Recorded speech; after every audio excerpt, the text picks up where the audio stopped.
Good evening, ladies and gentlemen, and welcome to San Angelo, Texas, here at San Angelo Stadium, where your Lakeview Chiefs prepare to take on the Steers of Big Spring. I'm Zach Carlock, play-by-play. Beside me this week, again, welcoming back to the studio, Larry Horschel on color commentary. Larry, how you doing today? I'm good, man. Not Appreciate Jeff. you. No, not Jeff. So, Larry, you heard the game last week.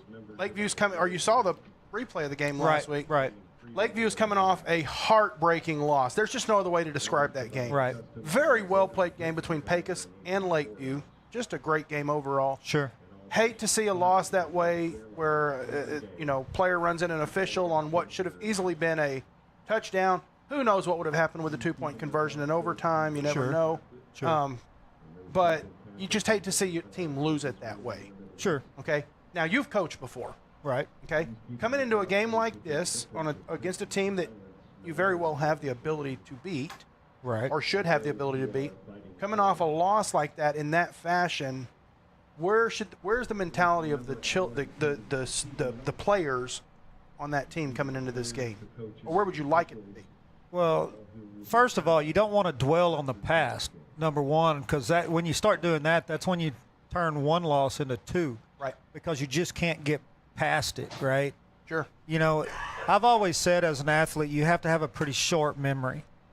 You know, and really that's in life too, correct? Sure. I mean, great things are going to happen to you, bad things are going to happen to you, things that shouldn't happen are going to happen to you, and right. things, both good and bad. Sure. So whatever happens, you got to have a short memory and move on to the next. Yeah.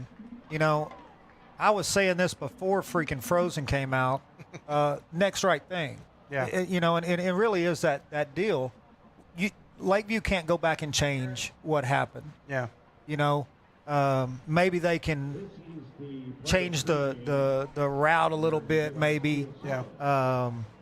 But they can't go back and change the result. Sure. So you don't want that to carry over into the next week. Well, what I kind of wonder though is, this team is 2-6. Right. And they've had like 3 or 4 games, maybe not on a play like that, where running into the official or stuff, but the game has come down to like the last play, the last series of the game, and you just couldn't close it out. You just had a struggle closing the game out for whatever reason. And you've had so many close games on a season that could be 6-2 easily, and all of a sudden you're 2-6. Right. Right. I remember I talked to a couple of the players this week. I said it's kind of like watching the Dallas Cowboys. They could be 7-0, but they're 3-4.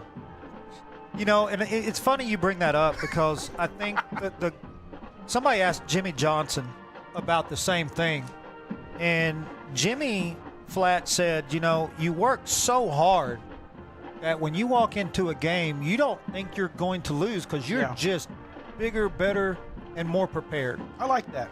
And the years that I coached, that was one of the things that we prided ourselves on. Mm-hmm. We didn't take days off. A lot of people in junior high and first early years of high school, they want Fridays off, right? Yeah. They think they're winning if they get Fridays off. But you got to change that mentality to, everybody else is taking a Friday off.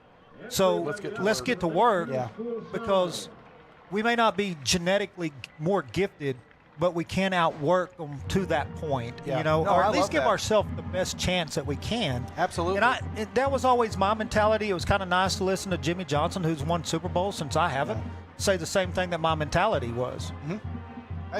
I like the way you put that because you want to outwork the other team, and I fully agree with that. Now, I'm watching the Chiefs come out here, and I'm looking at, injuries and stuff like that. We still have Henry, number 70, Trey Henry, still out, probably out for the season. Austin Perez, the starting quarterback, both seniors, both out for the season. But what I am noticing is one player that was missing from last week's lineup with an ankle injury was Samuel Ramirez, and he is in full gear. Your top running back, your feature back, if you will, who's had some great games as of late, with the exception of last week and because of the injury. What kind of spark do you think that gives to the offense of this team, knowing that part of what they like, they had a decent running game last week, but there was also a few struggles in the running game last week, not having Samuel there? Well, I know the game that I watched them play, Brownfield, he put in some really tough yards. So as a player, you when you know that guy is out there battling and he's being physical and at times he's dragging Yeah. 2 or 3 people, Sure you did. have nothing but respect for that guy. Yeah. So when that guy's back in the lineup, I mean, that only Little excitement. elevates the excitement of your Yeah. team because they already have respect for the guy. Yeah. It doesn't mean that they don't respect the other one. No, But, and he did a but great when job you have last all week. your horses in the stable, it sure makes it a whole lot more Yeah, fun. and I don't want to take anything away from Isaiah Rios. He had an amazing game last week. Right. He has a couple good big break plays. But the issue there is he was the only one. Right. He couldn't get a break. He Well, was the horse. Well, that and the time in between running backs and linemen is it's a real thing. Yeah. Right. That running backs ran behind him. He kind of knows probably just off of a few movements that they're going to have what they're about to do just by Or what not do. what they're used to seeing. Exactly. So a little bit of the timing's probably going to be fixed up a little bit because of that. I like that. Maybe a hole develop. Maybe he's able to hit a hole that maybe Isaiah wouldn't have seen Because he not knows having it's enough about to reps. develop. Yeah, right, and Isaiah doesn't know. Right. You know. You know, and the more Isaiah's you do it- practicing other plays. Right. We used to call it the rear end camera.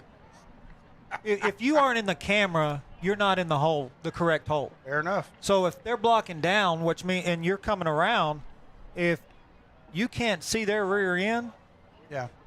that's not where the hole is. Gotcha. I like that, and I like the way you put that. I Or the never running played- lane. That's probably a better way to say that. Well, fair enough. And I never played running back. I never played lineman. Like I said, I've said before, I was a terrible free safety. That's all I ever knew how to do, and I was not good at it even then. So I Fair won't even enough. say I did it well, and I won't even say I knew how to do it well. That's all I knew. Hey, listen, I was the kid that played football to stay in shape for baseball season. I got you. That's it. Say no more. And after 3 years, I had enough of it. Understood. I figured I was in good enough shape. So we're looking here. The defense looks to be pretty staple, with the exception of having Travis Henry on that line. You've had a few games without Travis Henry without Trey Henry. You've had a few games without him. Your line's kind of settled in. Last couple of games, you saw him against Brownfield. You saw them on video last week. Honestly, defensive line looked pretty good against Pecos, and Pecos had a big line. Right. They traditionally will. When I watched them last time, there's some pretty good-sized kids up on that defensive line. That's always going to give your linebackers a chance to flow, Sure. and that's what you need. Yeah. The defensive line's always going to be unsung, especially the nose tackle. 'Cause He takes a beating. he does, and he keeps people off your Mike linebacker, and that's his whole job, and he's going to be not talked about a whole lot. He's going to be an unsung hero guy. For here, that's usually, if I'm not mistaken, it's either Adrian James or Rowley Roman usually. I think they switch out 55 and 57. They've done a great job in that position. Now, here's the difference, though. We know traditionally Big Spring is not always a running team. They are a pretty spread the ball around your receiving core when you can get it downfield, run the ball when you need to, a lot of RPO type setup out of Big Spring. And that traditionally, against the passing game, Lakeview has had moderate success this year. Right. A lot of good interceptions, being able to read the quarterback, safeties moving into the zone, moving out of the zone into where they need to be to either make the tackle or whatever needs to happen, deflect the pass and whatever. I mean, and honestly, a lot of teams haven't thrown for a lot of yards against this Lakeview team. The difficult part for Lakeview has been against a good run game. Right. I mean, even we saw Brownfield, who only scored 7, but still had a good run game against the Lakeview Chiefs. Sure. So how do you adjust as a coaching staff to remember this is a RPO team just like you are on offense? You know, you change your pressures. You try to keep the offensive coordinator guessing on what you're doing pressure-wise. Okay. Where are you going to bring your pressures and how you're going to do them? Is it just going to be an edge pressure right off the edge? You're going to loop it? You know, because that gets them worried. Am I a B gap or a C gap run team tonight? Yeah. Which one do I call? Sure. You know, and That's how you do it, and you keep switching up in the back end because they are a pass team. They are. You know, no, they are. You've got to keep your offense. The offensive coordinators today are so smart. I mean, it's all about attacking green, right? Right. Absolutely. There's different concepts to attack that green, both it through the air and on the ground. Sure. So it's all about switching up those pressures and switching up those coverages to keep that offensive coordinator guessing. Where are they going to be this play? Okay. Now, coming on the field right now, we have the captains coming out: Trey Henry, Austin Perez, Francisco Ramirez. We're going to get to talk to Francisco after the game tonight. He is this week's Student Scholar Athlete of the Week. Samuel Ramirez back from injury, and back at the number 55, Adrian James. And so we'll have the coin flip here. We'll see what happens here. In a game like this, you want the win. What are you taking if you win it? Well, tonight it's a kind of a crosswind, so flip a coin. I've always liked to be on defense first. I agree. Because I think you can just react on defense where you have to think a little more on offense. That's always been my philosophy. Sure. But there's been some teams that we were so hot on offense that I wanted the ball no matter what. As far as wind goes, it's a crosswind coming right at you on your screen. So, and it's kind of whipping from 15 down to maybe 10 at times, maybe 20 down to 10. So I don't think wind is going to be as much of a factor. Now, I want to point out the young lady tossing that coin down there. I'm not sure what that is well, I thought I knew who that was, and now I'd like to maybe get a better look at it, who that is. I think I do. I think I may know who that is. I'm not 100% sure. But so Big Spring has won and deferred. Lakeview has decided they want the ball going right to left on your screen. Interesting. So I think. Well, you know, I like the fact that we've got military flipping the coin tonight. Those are airmen from Goodfellow Air Force Base. That's who that is. Glad to see that we're doing that, honoring our veterans. As a veteran myself, I love that. Just love it. So, folks, that's going to end our pregame show. We're going to send it to our sponsors for about 30 seconds. When we come back, we'll have the Schurz Landscaping Kickoff. Stay with us. You're watching San Angelo Lakeview Chiefs football on Concho Sports Network, sponsored by First Community Federal Credit Union. When having a truck is essential, you should drive a Tundra from Mitchell Toyota. A Toyota Tundra is a formidable combination of power, space, and technology. Plus, it's a great-looking truck. Mitchell Toyota, where we put the deal back in dealership. Would you like a time-lapse of your construction project? Damon Bell Photography and Drone Services. Need to check your roof for hail damage but don't want to climb up that rickety ladder? Perhaps you're selling property. We also cover sports and weddings. Damon Bell Photography and Drone Services. Computer. Welcome back to Lakeview Chiefs football on Concho Sports Network, sponsored by First Community Federal Credit Union. So, folks, we're about to have the Schurz Landscape Kickoff. On your screen, Lakeview Chiefs will be going right to left, and Big Spring will be kicking off. They'll have the wind behind them. Am I right, Larry? It's a crosswind, so maybe slightly behind us. I mean, it's pretty cross. Could get a little dangerous. I wouldn't mind that. I think it feeds to Lakeview's favor. And you know, here's the thing with Lakeview. They've had some they've had some very interesting developments on kickoffs this year, whether they've been they're receiving the ball or kicking the ball off. They've had some very interesting things happen. What'd be interesting is the way this field is kind of in a bowl. Since it's a crosswind coming over the top of the visitor stands, we might get a little bit of a swirl wind down there. That could be interesting. So here's the kick. It's up. It's a short kick. Going to be fielded about the 25. It's dropped, and that's where they'll go down at as they pick it up. That is number 14, C.J. Coombs, on the return, if you will, and want to call it that. It ends up being at the 19-yard line. Sorry, I said 25. For some reason, I had 25 in my head. It was the 19. Yeah, CJ kind of did a returner's no-no right there. You don't ever go backwards to catch a ball when you got people behind you. I was terrible, and I know that. Yeah, I mean, you always let the people behind you come forward. It's just easier.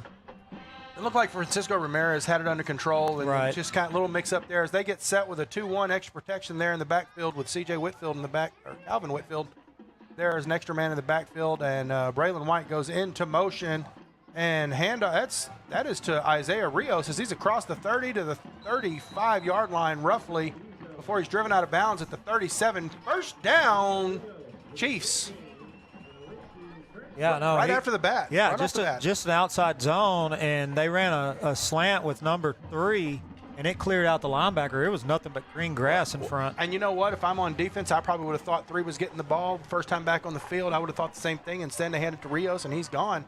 As they get set in a 2+2 set, Isaiah Rios on the left-hand pocket of the quarterback there as he's going to go up the middle across the 40, 45. He's across 50. He's got some open room there. He's got Larry, a lead and he's blocker, gonna, too. Across the 25 and probably out at the 22. They're going to say 21-yard line. What a run, Larry. Yeah, finally Lyndon Fraley at the end of this run, and it's just an inside zone that he bounces out. For some reason, that outside backer sucked in again. He saw it, bounced it outside, and once again, there was nothing but green until Fraley comes up Another to drive him out. Another 2-2 set as they get set and they go back. A little pass out to, who is that? That is Calvin Whitfield there.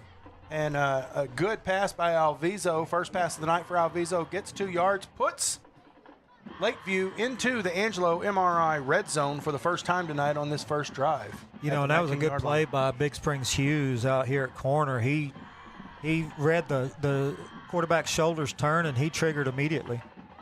So as we get set here, 2-2 again as they get set. Alviso is going to take the snap here and pulls the RPO there. He's going to take it himself, and he's going to get probably the line of scrimmage. I think they're going to say lost a yard on that run. Completely quarterback run, loses a yard, 3rd and 9. Yeah, once again, you see Fraley and a couple more Big Spring Steers right there ready to collapse it. Now, what they did, I thought really well over on Big Spring side is they slow played that RPO. Yeah. They didn't get too anxious flying around out to trying to find receivers. They just waited. Yep. No, it was – and Alviso, he's had the legs as he gets set with the 3-1 setup here with Ramirez or Rios off his left shoulder. And let's see what happens as this play will develop here. There's the snap, and Alviso steps back out of the pocket. Across the middle, overthrows Braylon White. Probably still would have been short of the first down, to truth be told. But you're in 4-down territory if you're not kicking a field goal here. And it'd be about, 37-yard field goal? 38? 38. Yeah. Hey, he kicked 41 last week to tie the game. That's pretty impressive. And it was right here from this range. He kicked it. Now, this early in the game, I think, you know. Risk it. Yeah, it depends on how – if you think he's 100% money, then take your points. If you think there's – now it's statistics, right? Sure. Especially this early in the game. Well, he's 1 for 1 on the season on field goals over 40 yards. Well. So as they get set, another 2+2 spread set, Alviso steps back and push the ball up to number 1, Francisco Ramirez. He catches it at the 2-yard line. They're going to give him the 1 on forward progress. 1st and goal from the 1. Two things. That is a tough catch. He probably jumped a little early, but, man, he's in traffic focusing on that ball. That's a really good catch by Ramirez. And how about Alviso holding it in the pocket to make that throw? And gets hit as he threw it. Right. That reminds me of the young man that I saw against Brownfield. I mean, yes. He's First just a and very goal from the patient 1 guy. now as Alviso is going to take it by himself. He's going to lose a yard. 2nd and goal from the 2. No, I agree. He kind of threaded the needle a little bit on that pass. Right. I mean, it was into some coverage, and he threw it right where it needed to be. And Ramirez, with good, strong hands, goes up and pulls it down. Yeah, sacrificed his body for that thing. And seeing the payoff here, and hopefully you're going to put it in for 6 as we get set here with a 3-1 to the left. And Rios on his right-hand pocket as we're going to put the jet sweep into motion with DJ Munoz.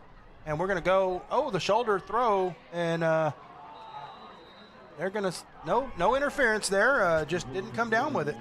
Right. I thought the defender was in pretty good phase as well, and both of them went up in the air and made a play. No, I'm okay with it.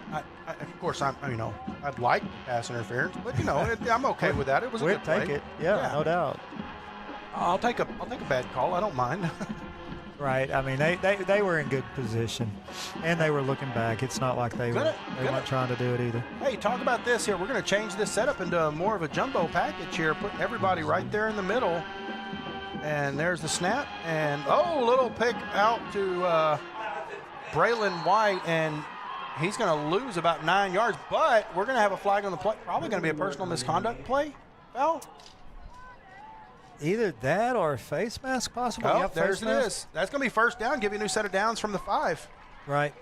It wouldn't surprise me. I'm the guy who would roll the dice here, because if he keeps that ball right there and then flips it forward, I don't know if they have that in their playbook, but it'd be open. Yeah.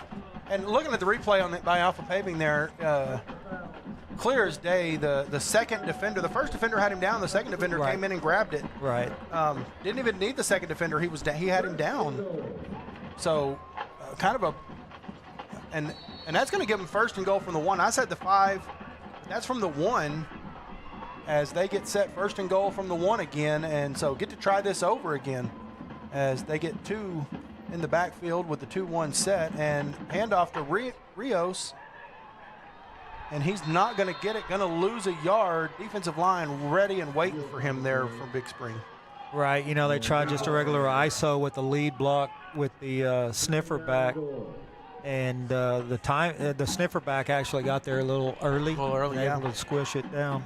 I don't like the play call, though. I think it's a good play call. Oh, yeah. See if you can sneak one in with Rios up the middle. Find that running lane, as you said. Find 2. Well, down here at the 1 yard line, 2 yard line, especially early in the game, you're trying to make a statement. Absolutely. Of, look, we're gonna go a yard, and there's nothing you can do about it. Now we're gonna have a timeout call here. I'm not sure who called it, but either way, we're gonna take a break. So stay with us. You're watching San Angelo Lakeview Chiefs football. Yeah, Lakeview. On Concho Sports Network, sponsored by First Community Federal Credit Union. San Angelo, it's time to invest in your home and protect your future. Olivas Restoration and Solar, your trusted partner in roofing, solar, insulation, and fencing. Call Olivas Restoration and Solar today for your free consultation.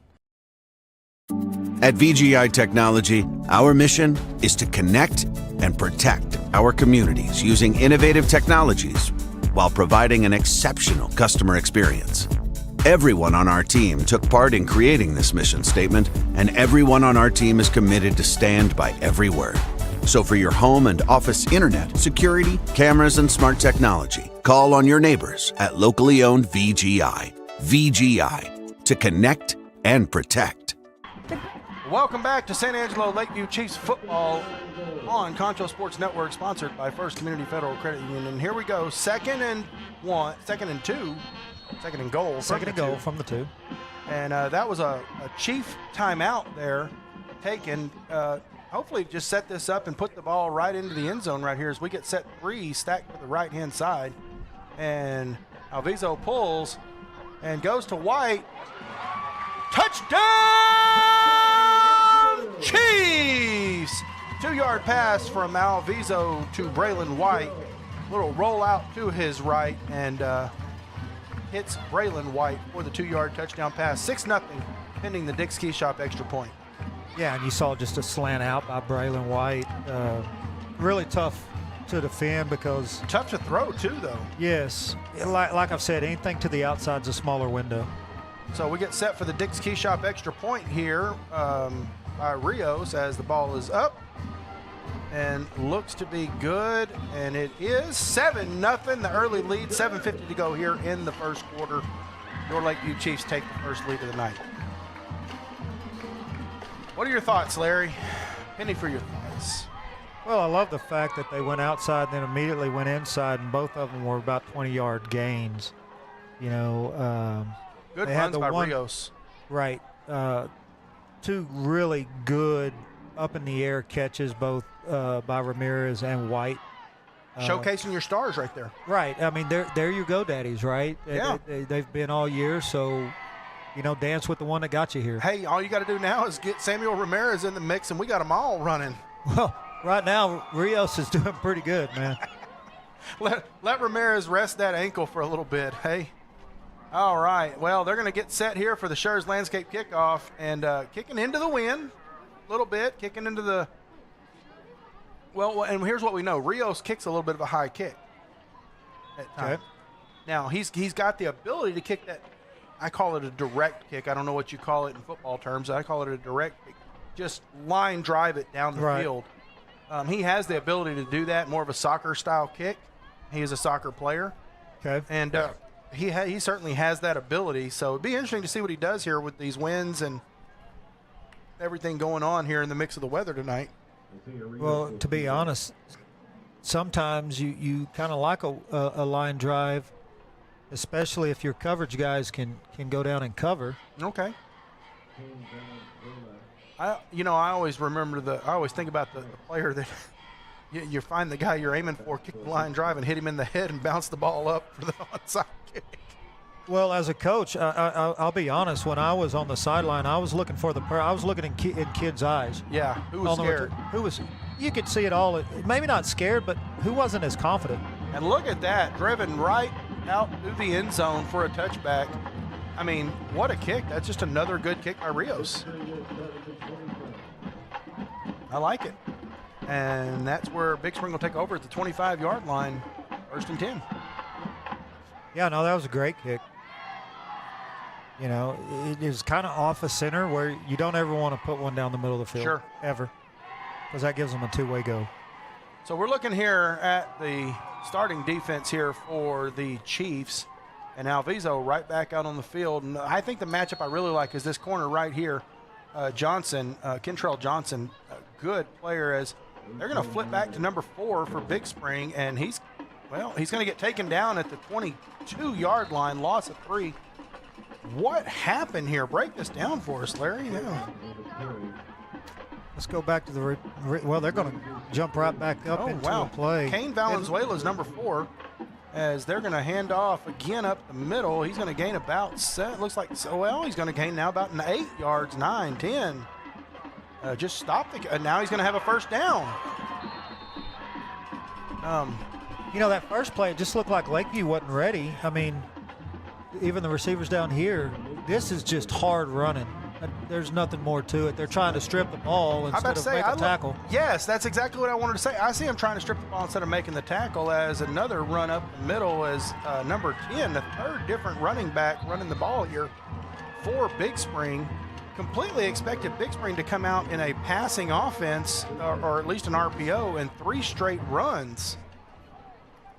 Number 10 there, that is Adrian Yanez there with the run, as they get set again, and another run up the middle back with number 13, and he bounces out to his right side and just kind of runs around defenders. And I wonder if you have I kind of thought we might have had a holding here on this receiver. I thought he did a really good job of setting that receiver up. Just that stutter step allowing him to lock up a little bit and create a little bit more of a block. Number 13, that is Jeremy Minter. That was his 2nd run of the night. And they're just going no huddle here completely. And shortest run of the night, other that wasn't a loss for downs or a loss of yards, there for Adrian Yanez again. And just getting set again. And really, Lakeview just can't catch their breath between plays, truth be told. And they got to be patient here. The back judge kind of did a backwards roll and popped back up. Looked like a mat drill. And the clock has been stopped here as they're going to get set here. But he's not hurt. He's up. He's ready to officiate this game, baby. All right, as they get another Mentor again, going to take the ball, and he's going to get a gain of about 2. It's going to make it 3rd and 2. First time we're going to see a 3rd down here. Right, and that was Abram Rivera for the Chiefs coming up from that linebacker position. And Mentor gets back. He's already back in the slot, and it's going to be stopped, not going to get the first down, but Chiefs are saying they've got the ball on and we have a turnover, folks. That is a fumble recovered by the Chiefs, it looks like. And I guess when you run this offense like this, that's the risk you take, Coach. Right. I mean, that was just a simple power, but it looked like the nose tackle was able to get his arm in and yank that arm away from the ball Let's see if we and can- create a fumble. So the offense is going to come back on the field. Real chance right here. You're at the 23-yard line. Real chance to make a big statement if you're a Lakeview Chief right now. Get lined up. Looks like a 2-1 set, maybe a 3-1. Depends on where Whitfield goes. But Braylon White over here all by himself. And Rios in the feature back position there with Alviso. And he's going to go out to White. And White's going to get out to about 5 yards. Maybe a gain of about 5 yards, I think. You know, and that was just a 5-yard out by White and a really great throw by Alviso. That ball was out of his hand right when he entered into the cut. Yes, I agree. 2nd and 5. And what I like about that is White tried to get free, just couldn't quite do it, and but didn't lose the ball. 3-1 set again, different set. Now Vizo hands off to Rios, who's going to get it out across the 30 and bounce across the 35. Yeah, he took a shot when he bounced. You know, it was a deflected shot. It looked probably greater up here than it did down there because he took such a deflection. Gave him 10 yards on the gain, though. But right, it's just an OZ outruns 74. 23 comes in and lowers the shoulder. You know, as a coach, you're going to tell him, look, just wrap it up. That's a great hit. Now wrap him up. Because you're not going to take him down. You're not going to take a guy like Rios down like that. He's small. You got to wrap him up. Well, not a good running back. They're all about trying to make you miss anyway. They'll take a deflecting shot, but not very rarely do they want to take a direct. Whitfield into motion as Rios takes the handoff and gets up to about the 40-yard line, and that's where they're going to take him down on after a 2-yard gain, 2nd and 8. Just looked like a good power run right there. Yeah, it was an inside zone that he bounced outside. Yep. The hole that he was wanting to run through closed, and he saw daylight out there and took it. Picked another one, and instead of a loss of yards, he gained 2. 2nd and 8's better than 2nd and 10, right, Coach? Absolutely. All right. Is it as good as 3rd and 2? No. 2nd and 8, 2 and 2 set up, and we go downfield here too. I'm not sure who that is, but it's going to be a first down. Looked like maybe Christian Esparza, and that's who it is. Esparza, number 15 there, for the first down at the 47-yard line of the Steers, and moving the ball really well for Lakeview. Yeah, and the beauty of that, it was a simple concept. It was just choice. Run, Everybody's stop, running turn around. 5-yard stops, and you get to choose off of what you see with the secondary. And Christian Esparza makes the catch, gets a few yards after the catch, and gets you a first down. 1st and 10 here as another 2-2 set with man in motion there. Esparza. Alviso takes off up the middle. Now, Coach, he's going to lose a yard here again, and Alviso has not had luck running this ball tonight. Yeah, that did not fake Gomez for big spring out. I mean, he came right off of the block and was just sitting there waiting. Mm-hmm. He didn't take the jet at all. Oh, look who's coming in the game, Coach. Oh, here comes Ramirez. Here we go. Let's see what we're going to shake things up here, see what Ramirez has got after coming back a game off from injury. And we're going to have a 2-2 set. And Ramirez on the left-hand pocket of Alviso, and this could be fun, Coach, as we get set. And Alviso in the shotgun takes the snap, pulls the RPO. He's going to look. He's looking for the throw. Gets it down the field to, that is number 2, Christopher Rodella, and a great catch and like 6 inches short of the first down, Coach. Right, but what about Alviso? You know, he's having to throw back across his body while he's getting hit. But hits Rodello in stride. Yes. Now, the ball might have been floating around in there, but it hit him in stride. Coach, effective don't have to be pretty, right? No, not that time for sure. 3rd down and 1 here for the Chiefs at the 38-yard line. And Rodella in motion. Handoff to Samuel Ramirez. And, Coach, he is going to push for every inch and get the first down, it appears. Yeah, I mean, it sure looks like he's going to get a first down. You know, and that's what he brings to you. It looks like a first down to me, and that's what they call 1st and 10 from the 37. You needed 1, and you needed 12 inches, and you got 13 maybe. But that don't matter. Good, powerful run by Ramirez there.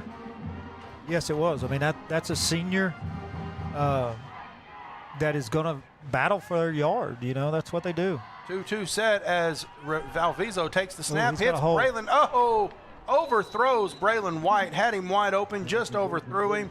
Probably really the first bad pass, if you want to call it that, of the night by Valviso. Right. You know, they caught Big Springs in cover 2. They ran a vert out, and he had that hole shot and was just a little high on it.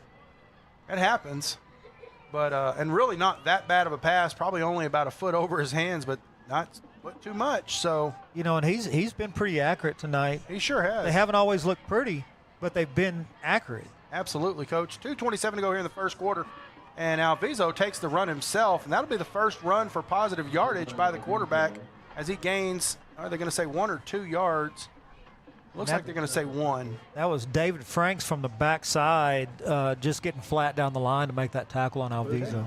3rd and 9 for the Chiefs as DJ Munoz comes to the sideline, and Rios going to go back in for Ramirez.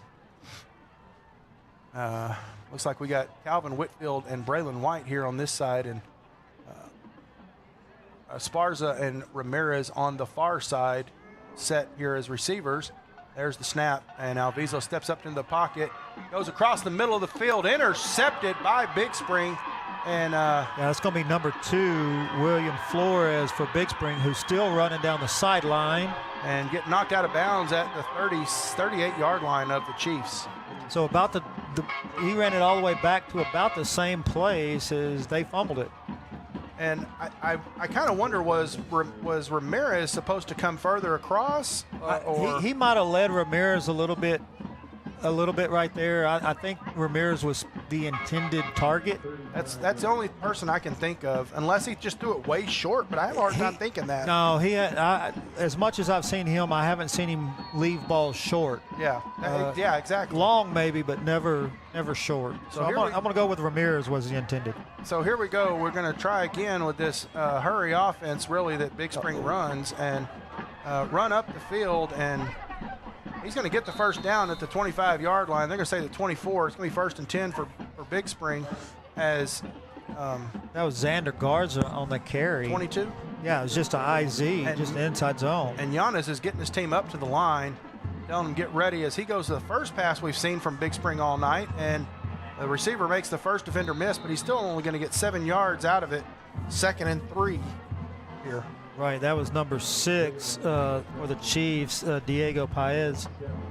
And I want to say 15. Christian Esparza. Back up to the line. 22 takes the handoff again. He's going to be taken down by number 20, Damian Luna.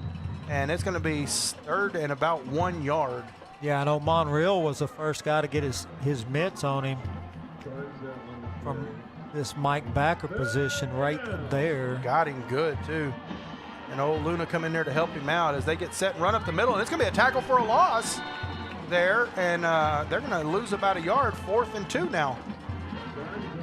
So now they've got some decisions to make. Dang near missed the play, though. Yeah, they are going super fast. They're not even barely getting to 30 on the clock yet. And number 10 is going to try to run it himself. And he's going to get the first down, but just barely. As it's going to be 1st and 10 in the Angelo MRI red zone here at about the 14-yard line. Yeah, Adrian Yanez, he was real patient, letting his guard and tackle kind of set up some blocks. But it almost didn't work for him, truth be told. But no, he almost waited too long. But it did, and he got the first down. So 1st and goal from the 13. As looks like maybe a little confusion on the part of the Steers, as we're going to have, is this a false start or a timeout? So looks like Big Spring is going to choose a timeout, I do believe. Okay, well, stay with us. You're watching San Angelo Lakeview Chiefs football. That is the end of the quarter, my bad. Quarter. And so you're watching San Angelo Lakeview Chiefs football here on Concho Sports Network, presented by First Community Federal Credit Union. Rates on new, used, and refinance autos, we can save you money. First Community has great payment options and low prices for GAP, extended warranty, and credit life insurance, so we can make your payment fit your budget. Contact First Community for your auto financing needs. At Schertz Landscape, we care about the quality of trees that you put in your landscape. Therefore, we grow our trees here locally in the Concho Valley. As a certified arborist, I not only care about the quality of your tree being planted, but I am also qualified as a tree risk assessor. I can evaluate the health of an older tree or the risk that it may have to you and your property. Come see us at Schertz Landscape, where we care about the quality of your trees. Save $10,000 on a new 2024 GMC Sierra 1500. Welcome back to San Angelo Lakeview Chiefs football on Concho Sports Network, presented by First Community Federal Credit Union, and we are back into the first quarter. Your Chiefs lead 7-0, but don't get too excited. 1st and 10, the Steers have the ball at the 13-yard line, and they are pushing hard as they get set. Receivers are out there. They don't really mean a whole lot because they have ran the ball almost every play, and this one's going to get hit in the backfield. Oh, well, where'd the ball go? You know, it was a fumble, and the quarterback picked it up off the ground. It was a counter to it's going to be a loss of a yard in the end. Number 22, I do believe. That's what I right thought. Right there, and then it's fumbled. I missed the fumble. I missed the fumble, Coach. Hey, I appreciate you catching that because I completely missed it.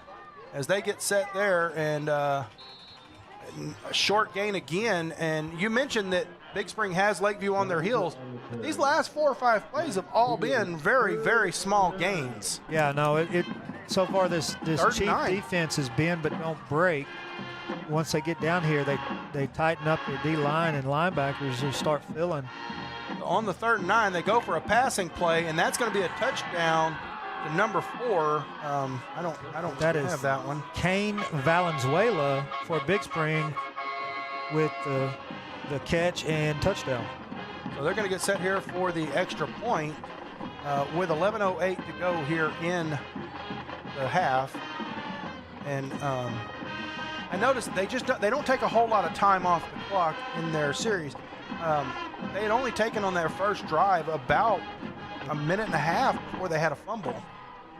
You know, and if you're Big Spring, you don't want to have to take a timeout here to get your guard, I do believe, in the game. So why? Even worse, the deep snapper. Oh goodness, yeah. And I don't know why. He's kind of important. A little bit, as the kick is up and looks probably to be good. That's going to tie the game 7-7. But your Chiefs are about to receive the Schertz Landscape kickoff, as the Dick Ski Shop extra point is good for the Big Spring Steers. 2 passes all game, one of them's a touchdown. So, yeah, he came off the field, and their coach came up to the deep snapper and said, "Son," I don't know what he said, but you got a pretty good idea, though, don't you? Yeah, I mean, I was probably a little more patient than the coach was right there. That remark, like, young man, you kind of got to be aware of what's going on. You only got one job. He may have multiple. He might, to be fair. Yeah, I mean, he could have been getting a talking to about the last play for all I know. But on extra points, he's got one job: get the ball to the holder. Well, two jobs: get on the field and then get the ball to the holder. Touche. I forgot about the get on the field part. Well, you said earlier you like to debate. I was just helping you out. You got me on that one. And I'm done now. You know, I laugh. We joke and we kid. A few weeks ago, my truck got broken into, and I had the police over there, and they were talking to me, and he said something. I don't remember what he said, and I said, "Well, I am a debate coach. I like to argue." And the cop goes, "Well, you can go stand over there in your house then." Yeah, there you go. I said, "Well, I'm not arguing today. I don't teach debate today, so I don't have to worry about it." He let me stay. In the past, there's been some trucks. I would have been upset that they didn't steal the truck and leave my stuff. Well, you know, the crazy thing, he didn't steal anything out of my truck, but he stole my wife's prescription sunglasses. Well, that's not good. Well, it might be good. Well, he's going to run into a couple of poles putting them on. There you go. So as we get set here for the Schertz Landscape kickoff, and number 13, Mentor, is the kicker, and it's going to be a very short kick, as it's going to be fair caught by very smart. Number 14. Number 14 at the 30. Number 14 is C.J. Coombs. Very smart young man. 30-yard line, that's where the Chiefs will take over. I mean, that's what you do when it's that high. You don't play around with it. They're going to bear down on you. Yeah. I mean, they're coming. Very, very smart. So So I have no problem with it. Create yourself a little halo, let you catch the ball, and just, hey, at 30 yards, it's better than 25-yard line, and it's better than losing yardage. I'll take it any day. Absolutely. So as we get set here, moving left to right on your screen, Isaiah Rios in the backfield this time with Alviso as Alviso rolls to his left. And unfortunately, it's going to be a fumble recovered by the Steers. Clear as day to me, probably. We'll see it on this Alpha Pavement replay, but it sure looked like it. A hit from behind, blindside hit, but it popped out. Maybe no. Steers are going to recover that. And the good thing is Alviso is, you don't. Those are the worst because you don't see them from coming. behind. Yeah, I'm telling you, they're the ones that hurt the worst because you just don't see it coming. Even though you've got this time clock in your brain and you've got a gut feeling, it still hits different.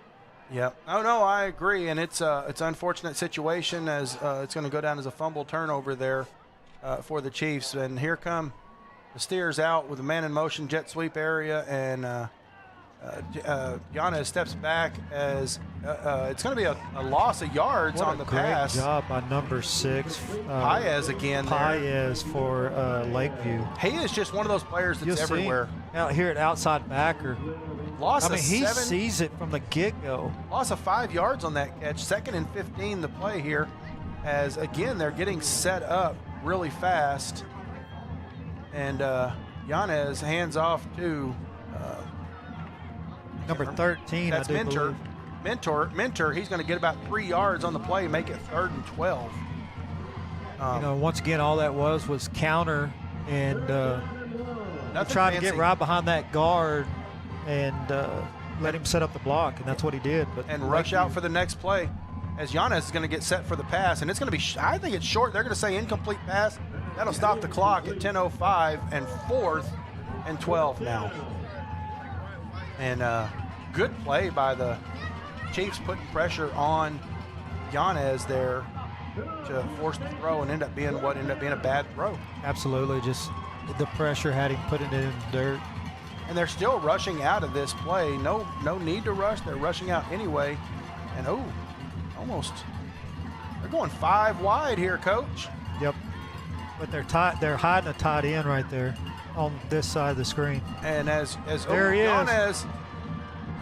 And it's going to be intercepted by the Chiefs. And it's going to be caught by number 8. It was deflected, and he picked it out of the air. Wow. The same guy that they were hiding is tight end. I thought a Chief had come down with it, and I guess I was wrong. It was. Really right here, they probably waited too long to snap that ball. But he took a hit, Coach. Yeah, he catches it out of the air right there. As they get set with another running play up the middle, going to be about 2 or 3 yards. Looks like about 2 yards on the play, 2nd and 8. Yeah, great job, Lozano, for Big Spring on staying with that catch. Yeah, he just kind of picked it out of the Chiefs' hands. Yeah. Really. As they get set again, another running play up the middle with a Mentor, and he's not going to get anything, going to lose a yard. They're going to say maybe 2 yards, it looks like, going to be 3rd and 10. Yeah, that changes things a little bit, going to a 3rd and 10. Especially when you were 2nd and 8 and looking for positive yardage there by Mentor, and hurry back to the line, and looks like a change of the play at the line as a couple extra protection moves over, and Giannis steps back. Looks like he's looking for the end zone. He's going to take it for himself, though, and run it, and he's going to be taken down short of the first down at about the 10-yard line, going to make it 4th and 4. Right. I mean, that was a pass all the way, and it just kind of broke down, and he found some daylight and ran towards it. And good coverage by the Chiefs there to cause that, as we see the clock ticking, 8:36 and counting to go. And the Steers are already back to the line here, 4th and 4 the play, as they get set, and Yanez goes across to the left. It's going to be a touchdown for the Steers. Once again, that's number 8, Lozano for Big Spring, just on a slant. Just a 3-step, throw the ball to the slant.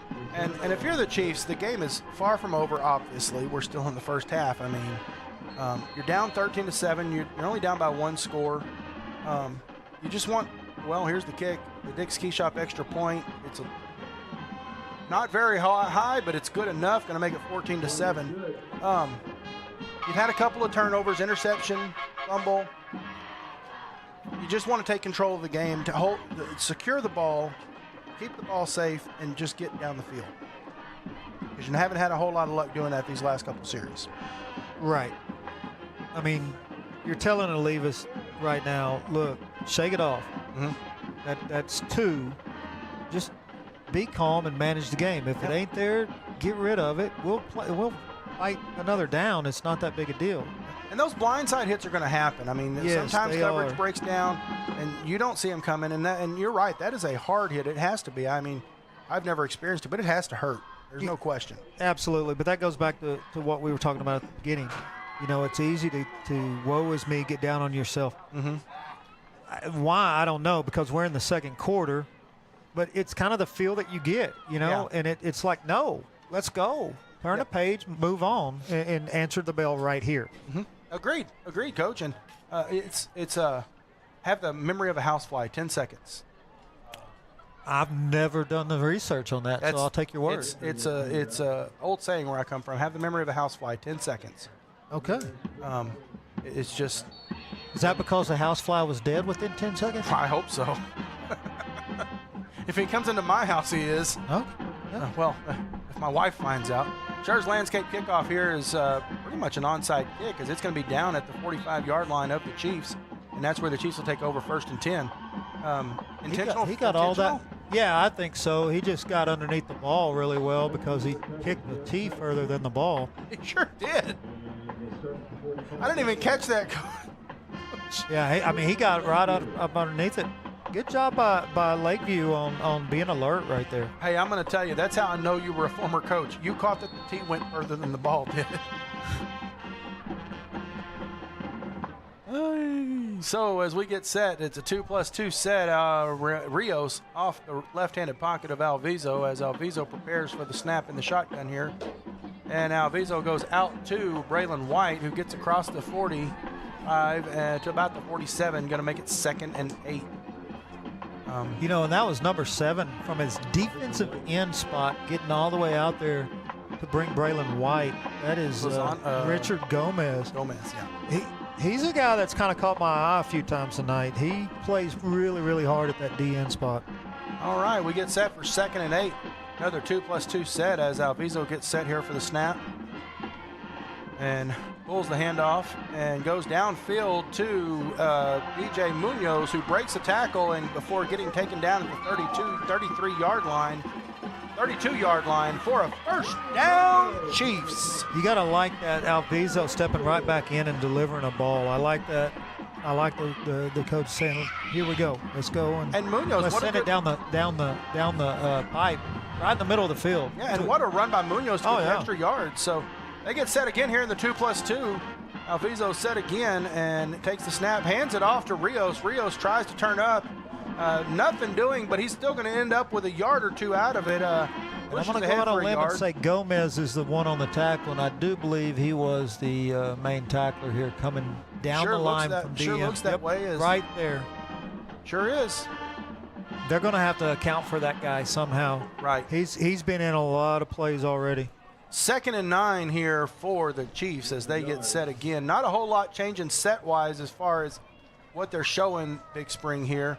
More about the routes they're running and the delivery of the football from the quarterback position, as we see maybe a little bit of a change at the line there with 8 seconds to go on the play clock. And Alviso steps back, goes downfield to Braylon White, and he's hit at the 19-yard line, but it's a 1st down. Yeah, once again, they find them in cover 2, and they hit that little hole shot right before the safety can get over there. They're going to say just inside the 20-yard line, putting them in the Angelo MRI red zone again tonight. And 1st and 10. And so they're going to come out here. I like the way Alviso's spreading the ball around, getting it to different sides. You need a little safety net. You got Braylon White, Ramirez on the other side. You've got those little safety outlets if you need them. And they're catching the ball well. Well, he's thrown to what, 5 different receivers? 5 different receivers tonight, yeah. As we get set here, he steps back, has to roll up forward, and he's going to have to take the ball himself. He's going to probably get about a yard, maybe back to the line of scrimmage. Be 2nd and 10, looks like. Yeah, no, that was – the coverage did a good job, and he did a great job of finding some daylight. Probably should have gotten an extra yard out of the play, but they marked it down at the line of scrimmage. But, hey, that's okay. We've probably got an extra yard when we didn't deserve it. So But if I remember right, he's a sophomore, yeah. Yes. 2nd and 10. This game will slow down even more the next 2 years for him to where he'll just make that flick out to number 1. Alviso steps up, going to be sacked for a 5-yard loss. 3rd and 15 will be the play one coming up. Guess who it was? Number 7. Number 7, Gomez. Tell him that young man's all over the field right now. He is looks like a junior. He's a junior. Yep. He'll have another season to step his game up again. As 3rd and 15 will be the play here. And 4:47 on the clock. Now, 3rd and 15 at this part of the field, you don't feel like you have to have it all. You feel like you have to get it in 2 plays. Absolutely. We got a flag on the play, and we're going to have a false start, 3rd and 20. Well, that's not good for you there, Coach. Yeah, no, now you do need. Now you want a big play. Well, you got to have one. It's still 2 down, but need something that's going to make a little more than 7 yards. Yes. Let's shoot for 10 or 15. Exactly, yeah. Let's shoot for 10 and run for 5 more. You know, a good little curl will, the way they're running their cover 2 may not be a bad little combo. Got to get you I have about a good 12, idea 13. once in a while. As they get set here, extra protection on the line, 2 and 1. Alviso looks around, hits Francisco Ramirez, who's going to break, but runs into his lineman and falls down after about a 4-yard gain. You know, number 4 is the one that disrupts this. He's the corner, I do believe, yes, coming in. He slows him down just enough and pulls him back into his backside guard. Mm-hmm. And now 3rd and 17. We've only had 2 penalties in this game, a face mask and that false start. it's a pretty clean game. Olivas Solar Restoration and Roofing has not had a lot of advertisement tonight. So as we get set 3rd and 17, after that 3-yard gain, Alviso rolls over to his right. He's going to take it himself, and he crosses the 25 and going to be down. And turnover on downs at the 21-yard line, when that's where the Steers will take over from the Chiefs. Right, and right now, as we look at this, you know, he does a good job. The good coverage by Big Spring to make him run, and you see him try to cut back there, and it's a great job by 50 for Big Spring to allow that cut back to not happen. That's Sandoval. So with 3:32, Big Spring is about to have another shot at this. Yeah, I feel like if you're the defensive line, you're trying to pull the ball out. You're just trying to force a fumble somewhere. You expect they're going to run the ball, maybe try to run the clock out. They get the ball to start the second half. I expect them to just heavy dose of running the ball as they hand it off to Mentor to start, and going to be down after about a 1-yard gain, 2-yard gain, 2nd and 8. Yeah, I'm the guy at the beginning of that. I'm thinking, let's run a slant right now for the simple fact they were in cover 3. Mm-hmm. So they get set, another play, run, and they run again to the opposite side. Going to be taken down after about another 2-yard gain, 3rd and 6. A little bit of extra scrummage down there. Was the ball out? No, doesn't look like it. Going to be 3rd and 6. Yeah, it looked like Isaac Monreal was the guy in on this tackle from the get-go. Yes. There was. And, there was a ball out on the field. So that ball should have been back further after. I'm surprised. As they go downfield with the pull it all the way out. And it's going to be short and incomplete pass. But that was, in fact, Coach, that was a fumble. Yes. It came out, and it should have been down about 3 yards back where the fumble occurred. Now, for everybody at home. But you know what, Coach? Look, the 4th down marker where it's at, they did mark it down that way. Right. Sure did. They did catch that. Good catch by the officials. I got to give credit there. Now, on that last play, you know, a lot of people could be arguing pass interference. There was face guarding. Mm-hmm. But face guarding is legal in high school football as long as you aren't making contact. Fair enough. First time tonight, Coach, we're going to see a punt. And Big Spring's going to call it. Is it Big Spring calling a timeout, it looks like? Somebody's calling timeout, so stay with us. You're watching Lakeview Chiefs football on Concho Sports Network, sponsored by First Community Federal Credit Union. At Schertz Landscape, we care about the quality of trees that you put in your landscape. Therefore, we grow our trees here locally in the Concho Valley. As a certified arborist, I not only care about the quality of your tree being planted, but I am also qualified as a tree risk assessor. I can evaluate the health of an older tree or the risk that it may have to you and your property. Come see us at Schertz Landscape, where we care about the quality of your trees. The spark going into halftime. Welcome back to San Angelo Lakeview Chiefs football on Concho Sports Network by First Community Federal Credit Union.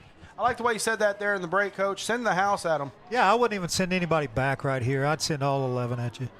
That's an interesting tactic there. Not that I disagree with you. I mean, you definitely are getting penetration on the line up there lately. You got a shot at it. Either way, Ramirez is back at about the 42-yard line and a high snap, and the ball is kicked low and going to die around the 45, keep rolling to the 44, 43-yard line of the Chiefs, and that's where the Chiefs will take over. Still nearly had the block. Right. You know, and in reality, well, never mind. It's old news.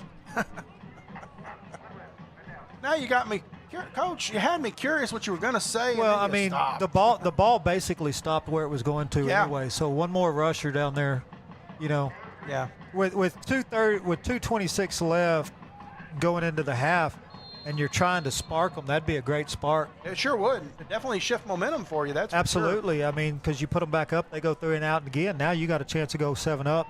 Raylan White, lone receiver on the far side. Munoz, Ramirez, and Esparza here on the short side. No, I'm sorry, Rodella. And we're going to have a. This is going to be interesting whether there's going to be encroachment enough to cause him to come off. It definitely could be defensive. I was wondering if it was defensive because he came up so fast. Because both line judges threw it. So. Well, they're all 3 of them pulled the all flag three of them, on this Olivas Restoration and Solar flag. I mean, there's 3 of them out there, so. But the back judge pulled his late after the defender came across, and there it is. Defensive offsides encroachment. Now the rule basically is if he makes contact, it kills the play. Correct, Coach? Correct. Which he didn't make contact there. Until later. Right. After the he didn't make contact. The tackle did. Right. So instead of 1st and 10, it's 1st and 5 from the 48-yard line, and Alviso steps back in the shotgun, going to go down the field, delivers it to Rodella, who's immediately hit, but goes forward to the 41-yard line after a 11-yard reception, and 1st and 10. You know, and he had options. He could have hit Rodella. Do you think he kind of telegraphed that, though? I mean, he kind of was looking at Rodella the whole time. Yeah, but I mean, it didn't draw the outside backer True. anymore in. So True. If they're not going to go towards it, go ahead and send it where you want it. As they get set, 1st and 10, three tight here as handoff to, Alviso's got the ball, going to run around the end, and he's going to be drawn down for no gain. 2nd and 10 here coming up for the Chiefs. And number 1 is going to flex a little bit. That's Fraley. You got to love it when they get out there and they get that sling down and they flex. As we get set here, Francisco Ramirez with, it looks like DJ Munoz here on this side with Rodella and White on the far side. Rios in the backfield with Alviso. And we get set here for 2nd and 10 as Alviso takes the snap. Alviso rolls to his left. Looks like he's going to take it himself and go out of bounds after a gain of about, they're going to say 4 yards. Sure looked like he had got 5 or 6. I thought the same thing, Coach. I thought he'd made it all the way to 35. Let's look at it here on the Alpha Paving Instant Replay as we see. But obviously our angle isn't as good as theirs. It's hard to see right there. Yeah, they might be pretty accurate on that. They've done a good job so far tonight.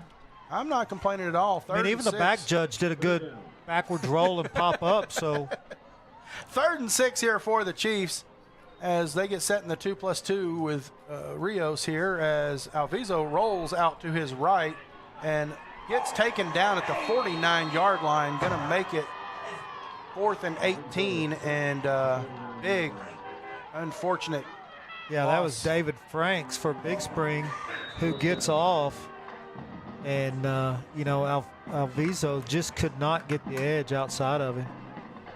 It was pretty close, though, also to a horse collar tackle, the way he had him grabbed by the shoulders there, but didn't get his hands around. So I understand why they didn't call that. Right. But it was close, Coach. It was close. Well, he did a good job of getting on the outside instead of the middle to sling him down. Unfortunately, though, that's going to set up 4th and 18 yards there for the Chiefs when we come out of this timeout. Big Spring taking their second timeout of the half, 1 minute to go here in the first half. So what do you think here, Coach? Go for it. You got a minute left, maybe get some yardage. I mean, with the running that Big Spring has done, do you? No, my thinking is here for you're at the 50, so if you can punt it and pin them down to the 5 with a minute, and you're closer to your end zone doing it that way than trying to make 19 yards. That's fair. So if you can punt it, get them down around the 10, 1 or 2, yeah, that'd be great. 3-yard line. If you can pin them deep and possibly a safety, maybe they mess up and fumble the ball, and now you got the ball at the 5 or 6, 7. Hey, to me, I think that's a statistically Lakeview a higher chance. Yeah, and Lakeview has had that happen a couple times this year. They've had a couple of muff punts by their opponent and taken advantage of it like that. Rios is definitely coming out into the punt formation with Alviso as a protection, his only protector at this point. But you got 4 receivers down there on coverage, and so here we go with the punt. And Big Spring's going to back off. What do we have here? So Lakeview, I'm sure, took the timeout. They wanted to see what Big Spring was going to do. You know, they had 2 timeouts. Now they're down to 1. I'm pretty sure that was Lakeview that called it. We're about to find out here. Yep. So now they're down to 1 timeout. I think the game plan is probably still pin them. Sure. So what did you see as the coach here when you see these 2 backs back off the line? What are you seeing there? I'm thinking the fact that they called a timeout, they were about to fake it until they saw those linebackers bounce up, into coverage, and they knew that that's where that fake was coming. They're like, whoa, we can't do that. Maybe abort, a snap to abort, Alviso. abort. Maybe a direct snap to Alviso or something. Very possible, and then a pass to the middle of the field. Sure. So they're gonna come back out, and Big Spring's gonna take their guys off the line, and pretty much go into what they showed right before the timeout. So with Rios in the backfield for the punt, as we await the snap here, and there's the snap to Rios, who gets the punt up, and it'll be fielded at the 11-yard line, and that's where it'll be fair caught, and not a bad pin, I guess. 12-yard line, 11-yard line. Wow, I'm really surprised.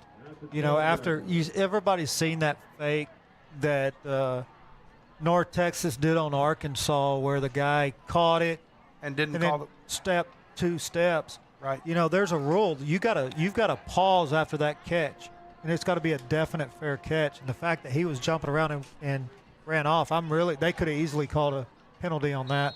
I would have pinned them back further there. Yes. So 1st and 10 from the 12-yard line. 12-yard line. 1st and 10 for Big Spring. 53 seconds to go here in the half. And right now, if you're Lakeview, you just want to stop from scoring as their pass is completed down to the 19-yard line. Going to be 2nd and 3 when they come up here, and time's ticking. I'll give Big Spring this, man. They are still attacking, because that with such a little amount of time, throwing a stop route, that's gutsy. And they hand off to Mentor, who's going to get about a yard, make it 3rd and 3 here after that run play with 23 seconds. They don't have to run another play here if they don't want to. Would not be surprised to see them try and run 2 as they come up set. 15 seconds to go in the half, and the receiver spreading the field, man in a jet sweep motion, and Yanez steps back, fakes the throw, goes deep down the field.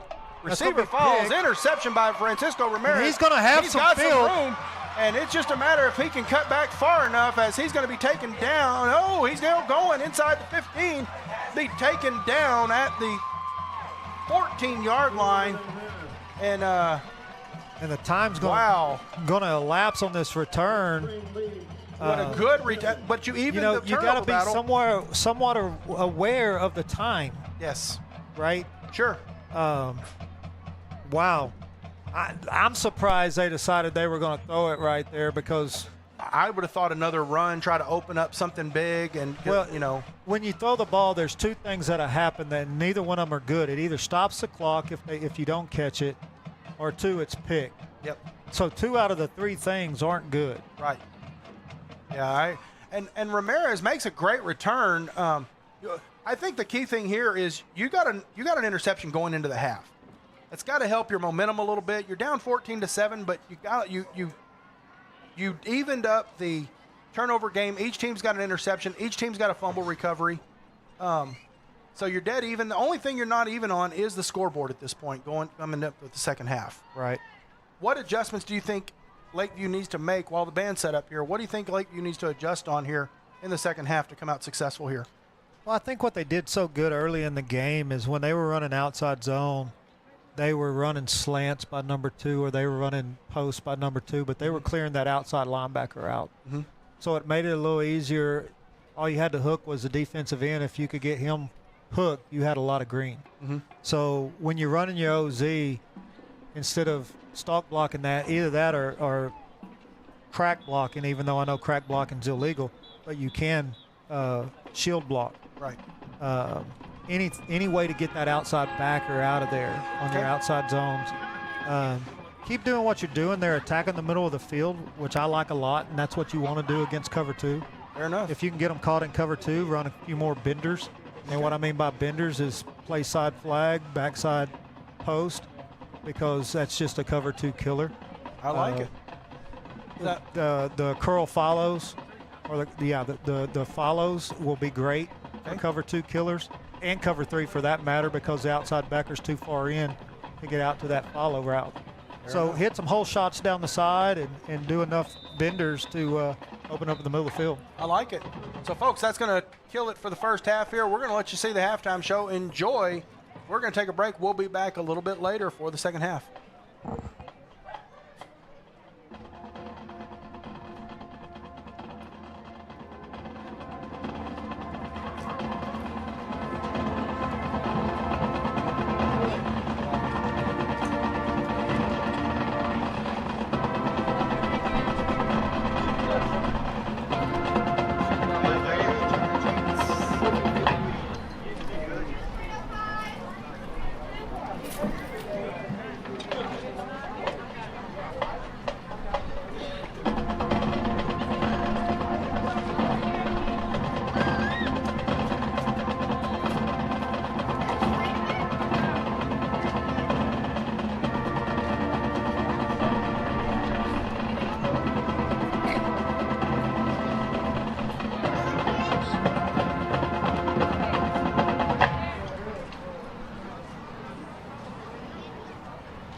evening, Chief Nation, and welcome to Little Chief Night 2024. At this time, Angelo ISD would like to present your pride of the North Side, the Lakeview High School Chief and Band, and the Lakeview High School Chief Band. The Lakeview Band is under the direction of President Tyler, Omar Cordova, Alan Andrus, and Destiny Flores. Color guard instructor is Dylan Atkins. Your drum majors are Elena Mata, Daniel Fede, and Michael Lozano. The chief band directors are Kelly Cloud and Sonia Flores.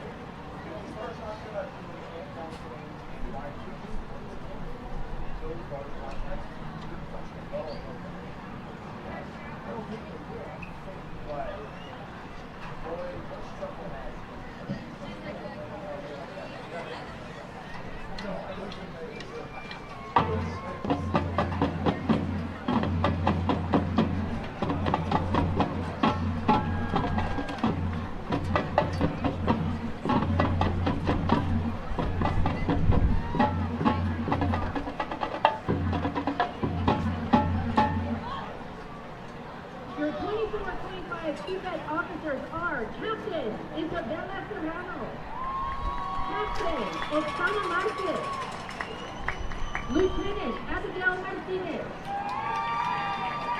Lieutenant Jordan Bequil, and President Social Officer Kaylee Vela and Alina Reyes. And now the chief band will perform to Made You Look.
drivers of the week are Mackenzie Huckabee and Juan Guerra.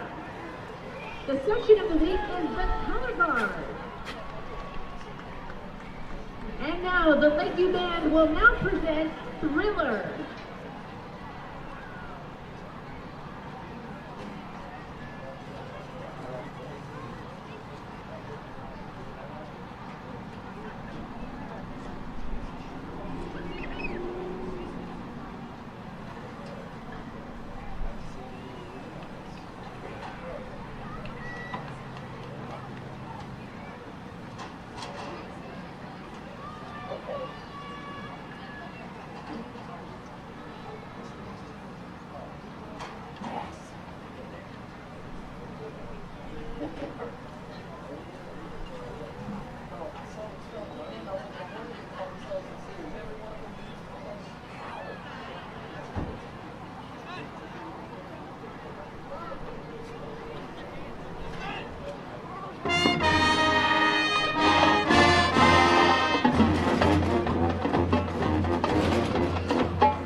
Welcome back, ladies and gentlemen, to San Angelo Lakeview Chiefs football on Concho Sports Network, presented by First Community Federal Credit Union. Coach, we were talking off the side there during the break here, and we got about a minute to go here before the second half gets underway. Kicking the ball off to Big Spring.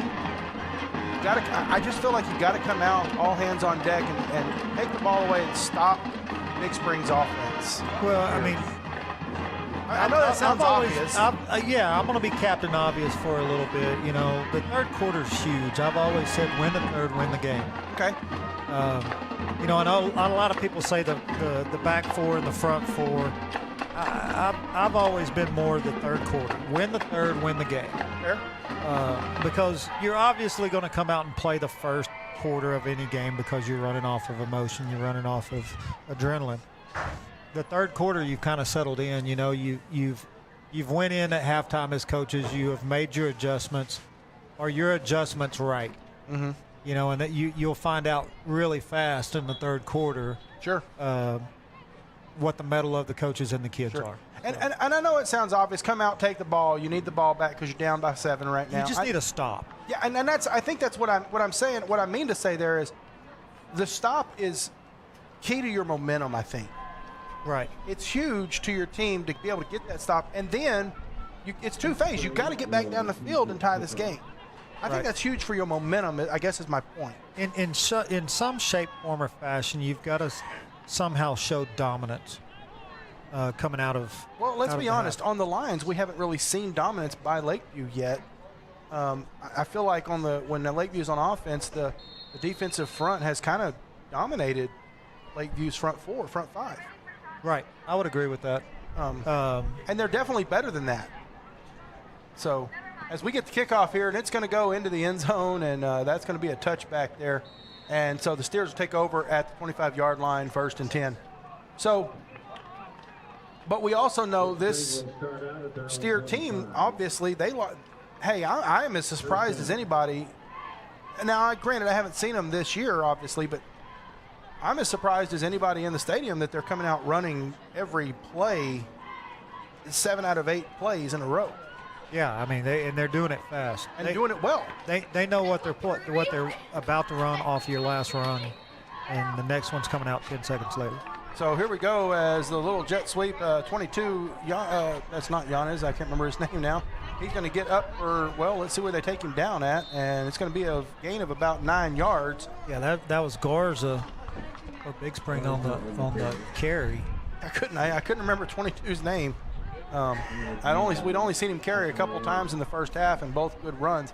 2nd and 1 here as they line up again, and a run by the quarterback up the middle, and he's going to get about 5 or 6. Well, he's still on his feet, and they're finally going to take him down, and he's going to get a first down at the 48-yard line. Yeah, that 2 yards short. A real hard run by Yanez. It really was, as we see it here on the Alpha Paving Instant Replay.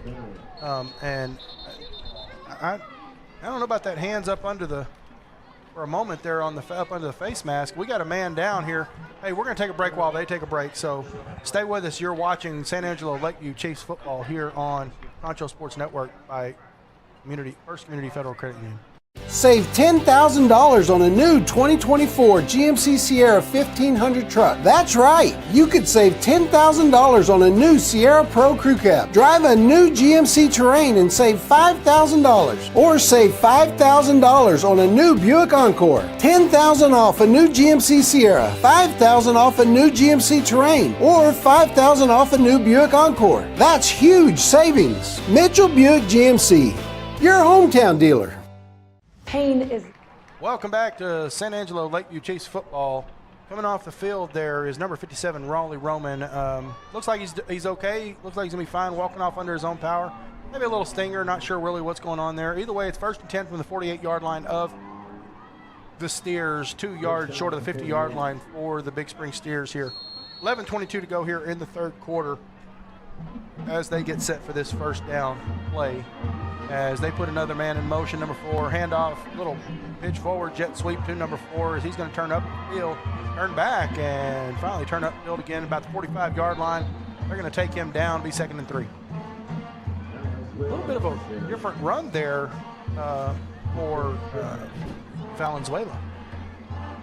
Yeah, that was just almost like a hand sweep. As they go up the field, and it's going to be a tackle for a loss here on, that was 22 again, Garza, as he's going to take a loss of 1 yard, 3rd and 4 here. That is all Paez. He takes on the lead blocker and stonewalls him, and then comes right off of to make a tackle.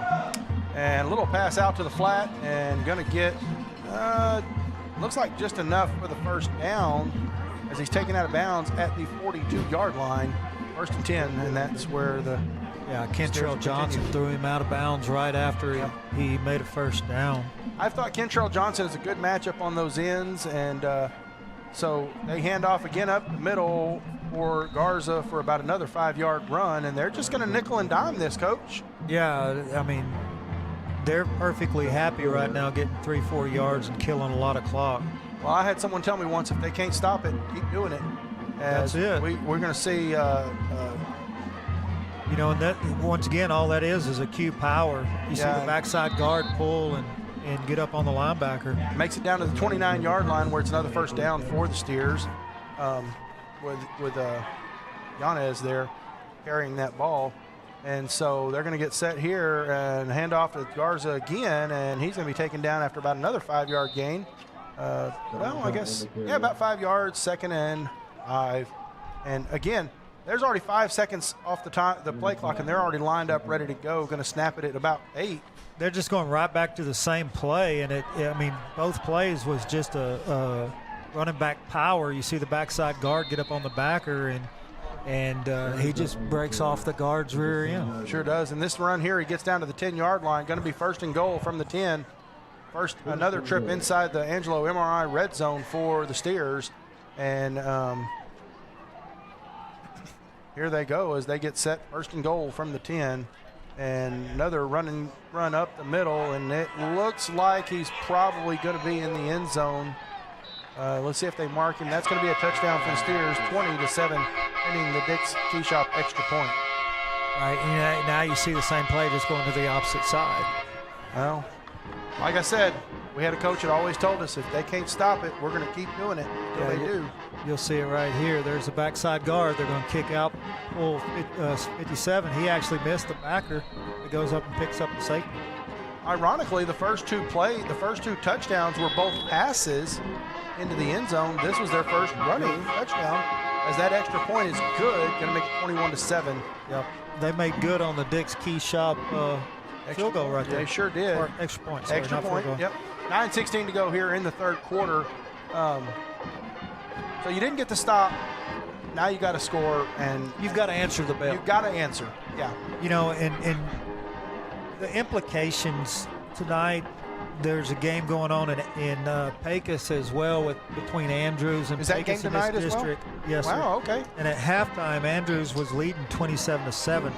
So the implication with this game, now, just looking at probably strengths of offenses and defenses now, on any given Friday, something can happen. Anything's possible, absolutely. But this could very well be for 3rd or 4th out of this district. Could be.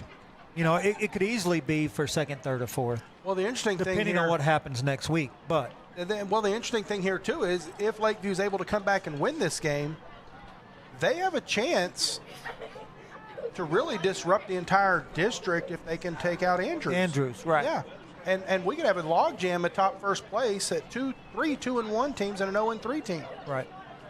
Assuming Pecos beats Big Spring, but if Big Spring can knock off Pecos as well, now you could win district against Andrews. You are correct. Yes. I mean, so this season is far from over, but first they got to get through this game here as we got another Schurz kickoff. Treasures Landscape Company kickoff coming here.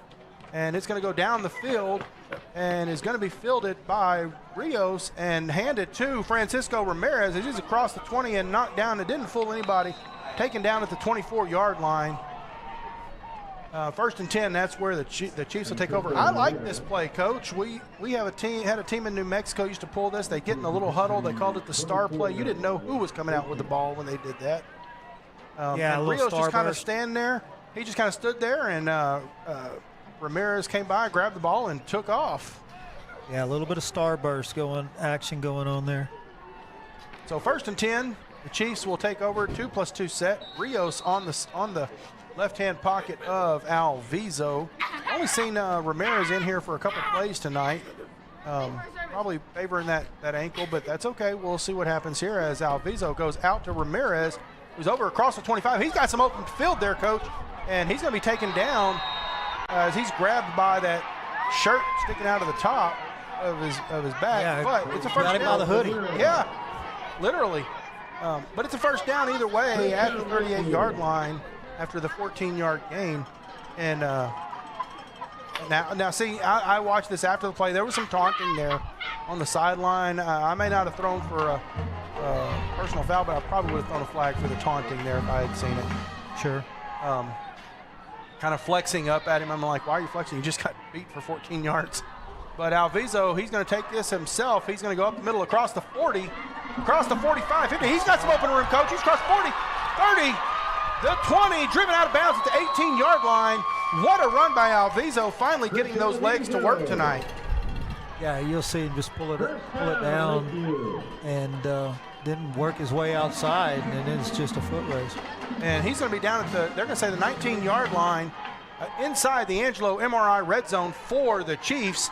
19 yards from pay dirt, and I like it as they get set.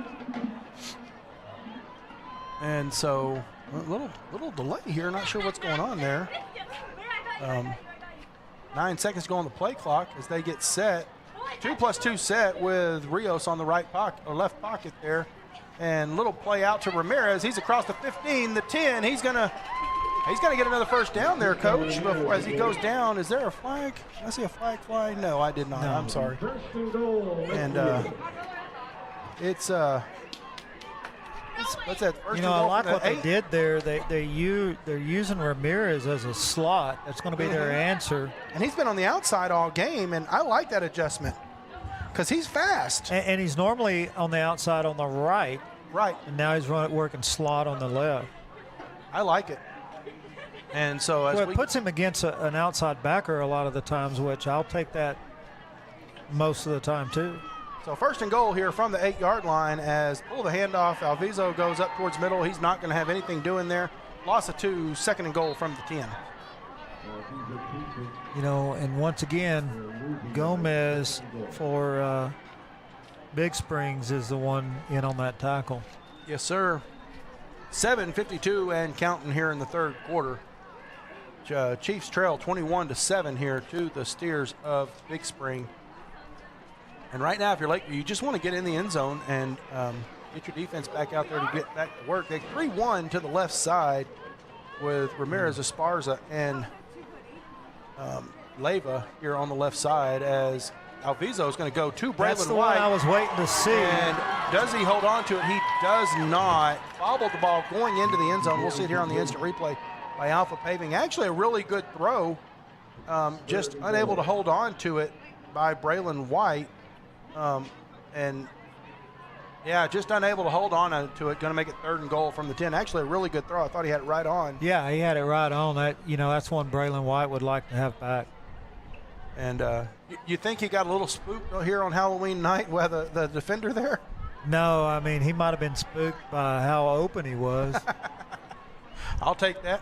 So as they get set, another 3-1 set here as Alviso gets ready for the snap here. And there it is. And going to go up and over. We got a flag on the play. Yeah. That's going to be holding. Yeah, I was like, there's nobody out there. That's got to be something there. I was watching the monitor, and I didn't see this part of the field here. And we're going to see if they deem it uncatchable or On a defensive holding, it's not about being uncatchable. Oh, that's true. Hold it. Yeah, you're right. I apologize. And you're absolutely right. I'm thinking pass interference, uncatchable pass interference, but you're right on holding it. It's not. That's not the case. Half the distance gives them a 1st and goal from the 5 now. New set of downs. Try this again. And the last time this happened, we put it in the end zone, Coach. Yeah, no, I mean, they're with 4 downs to go 5 yards. I like their odds. I like the odds, yeah. So, well, taking a little bit of time here. And so as they're going to come out, about 12 seconds to go here on the play clock. And they get set. And they're stacking tight, this 3 here on the left-hand side. They're gonna shield down here. And so Alviso rolls to his right. He's going to take it himself. And it's a matter of if he's in. Let's see. Oh, wow. Down at the half-yard line. It looked like he landed on the line. We'll see That's on this what I thought. Alpha Paving instant replay. Let's see what they've got here. I mean, it's close. It's oh man, that's probably a pretty good spot. Yeah. I mean, you're 18 inches from the goal line here. I probably should have watched the monitor the first time. 2nd and goal from the 18-inch line here. And you think you got enough power just to push it up the middle, Coach? With that much time, yeah, probably. So here we go as they get set. And now Vizo is ready for the snap and going to just throw it there to Leyva. Touchdown! Chiefs! 1-yard pass. Alviso to Leyva makes this game 21-13, pending the Dick's eShop extra point coming up here momentarily. And just a simple play, just a real simple play, Coach. Oh yeah, it's all a pick play. Yeah, a little roll behind and a little wheel route there and put it up there. Yeah, I mean number 2 just comes out, gets in the way, and he runs right behind him. So I like that. I like those plays like that. So we get set here for the Dick's Key Shop extra point. Esparza the holder, Rios the kicker, and there's the snap. Kick is up. Looks good to me, Coach. What do you think? It is good. 21-14, 6:27 to go here in the 3rd quarter. Chiefs punch back, touchdown for touchdown, and they're going to have another kickoff to Big Spring. But stay with us. You're watching Lakeview Chiefs football on Concho Sports Network, presented by First Community Federal Credit Union. Save $10,000 on a new 2024 GMC Sierra 1500 truck. That's right, you could save $10,000 on a new Sierra Pro Crew Cab. Drive a new GMC Terrain and save $5,000. Or save $5,000 on a new Buick Encore. $10,000 off a new GMC Sierra, $5,000 off a new GMC Terrain, or $5,000 off a new Buick Encore. That's huge savings. Mitchell Buick GMC, your hometown dealer. Welcome back to San Angelo Lakeview Chiefs football on Concho Sports Network, presented by First Community Federal Credit Union. Now, Coach, I got to tell you, it's great having you in the box with us tonight. I'm glad I have someone with me. Last week was a little tough. One man, all that scoring that was going on last week. Oh wow. Yeah, it was tough. I was by myself, and I got you. And 42-35 is a lot of scoring. Yes, sir. That was a lot of scoring. Or 42-34. Sorry, it was an 8-point game. Glad to have you in here tonight with me, and now we got 35 points the whole game so far. Well, you know what you got to like is Lakeview hit back right there. They answered the bell. They kept themselves within 7 points. And whenever you're within striking range, you got a chance. So here we go, another Schurz Landscape Company kickoff, and a little short kick just over the 2 lines, and it's going to be muffed a little bit, but number 9 there is going to fall on top of that at the 25-yard line. Yeah, and that was Chad Hughes that fell on it. That's where they'll take over, 1st and 10 at the 25-yard line. So, I mean, kick it into the end zone, kick that, get a chance at maybe getting it, either way, I like the result. Yeah, I mean, you're ended up in the same spot. So, at this point, if you're the Chiefs, you know they're going to hurry up offense on you. Yeah, they're going to run the power and the counter until you stop it. I say throw everybody at them until make them do something different. But I'm not the one calling the plays as, hey, Mentor gets taken down for a 1-yard gain there, 2nd and 9. Good play there by the Chiefs to catch him. Looked like a shoestring tackle almost. Yeah, I mean, like I said earlier, you got to change your pressures. You got to change every once in a while throw a blitz. And that's, sure enough, As the ball is down on the ground, and we got a fumble on the play. Looks like Steers are going to recover it, but not before it's a loss of 10 yards, making it 3rd and 19. Yeah, Was that a bad snap, or what was that? No, number 51, Connor Williams, just got back there, and when he went to go throw it, looks like he got his paw up and hit it. Nice play. I love that. As they get set, looks like a passing play. Sure enough, going to go downfield, but it's going to be and Alviso, look who it is. It's Alviso there, as it's 4th and 19, and Alviso with what ends up being a deflection, but nearly an interception. You know, and Alviso's just following eyes right there. He ain't doing anything more, but man, if he holds on to that, he's got nothing but green. Yeah, he's nothing pick but 6. green. He's home all the way. Steers are going to step back into the punt formation. And see, for me, Coach, this is when I'm like, throw everybody. Once again, just send them all. I mean, you got them pinned back here at the 15, so what's the worst it's going to be, the opposite 40? Yeah, no, I agree, Coach. And, you know, and the last time they had a bad snap, so that's even chum in the water to me. Hey, we got timeout here by Big Spring. They see something they don't like, it looks like. So stay with us. You're watching San Angelo Lakeview Chiefs football on Concho Sports Network, presented by First Community Federal Credit Union. Pain is never planned, and recovery time is never convenient. But the last thing you want to do is wait for answers.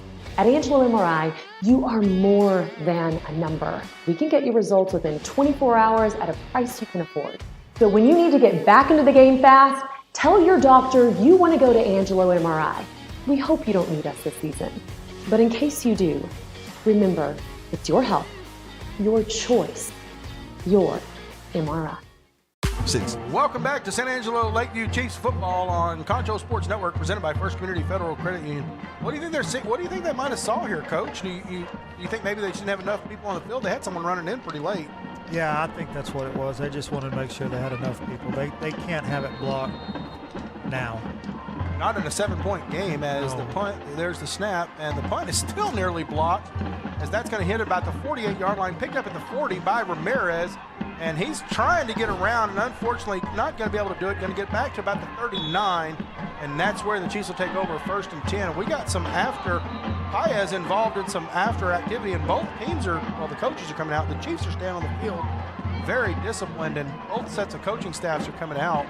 Well, it looked like somebody came flying in late, and I'm not sure if that's what the disagreement was over. I'm not sure. Let's see what happens here. I don't see any flags thrown. Yeah, I'm surprised there's not. Well, right there. Yep, you have a late hit. You know, and that's what Paez was like, whoa, dude. Yeah, get up. That's very late, too. The officials got to call that. I mean, I'm sorry, they have to call that. But I mean, that's not something. Well, but that's a bang bang, and the second guy is the one that always gets called. Sure. Either way, no flags are thrown. Just some few heated arguments. And I like this setup here. We got Braylon White and Francisco Ramirez here on the same side of the field, Coach. So as they get set up, 1st and 10, 2+2, and we're going to hit Francisco Ramirez, and he's going to he's going to try to get around, and unfortunately he's going to lose 2 yards out of bounds and make it 2nd and 12.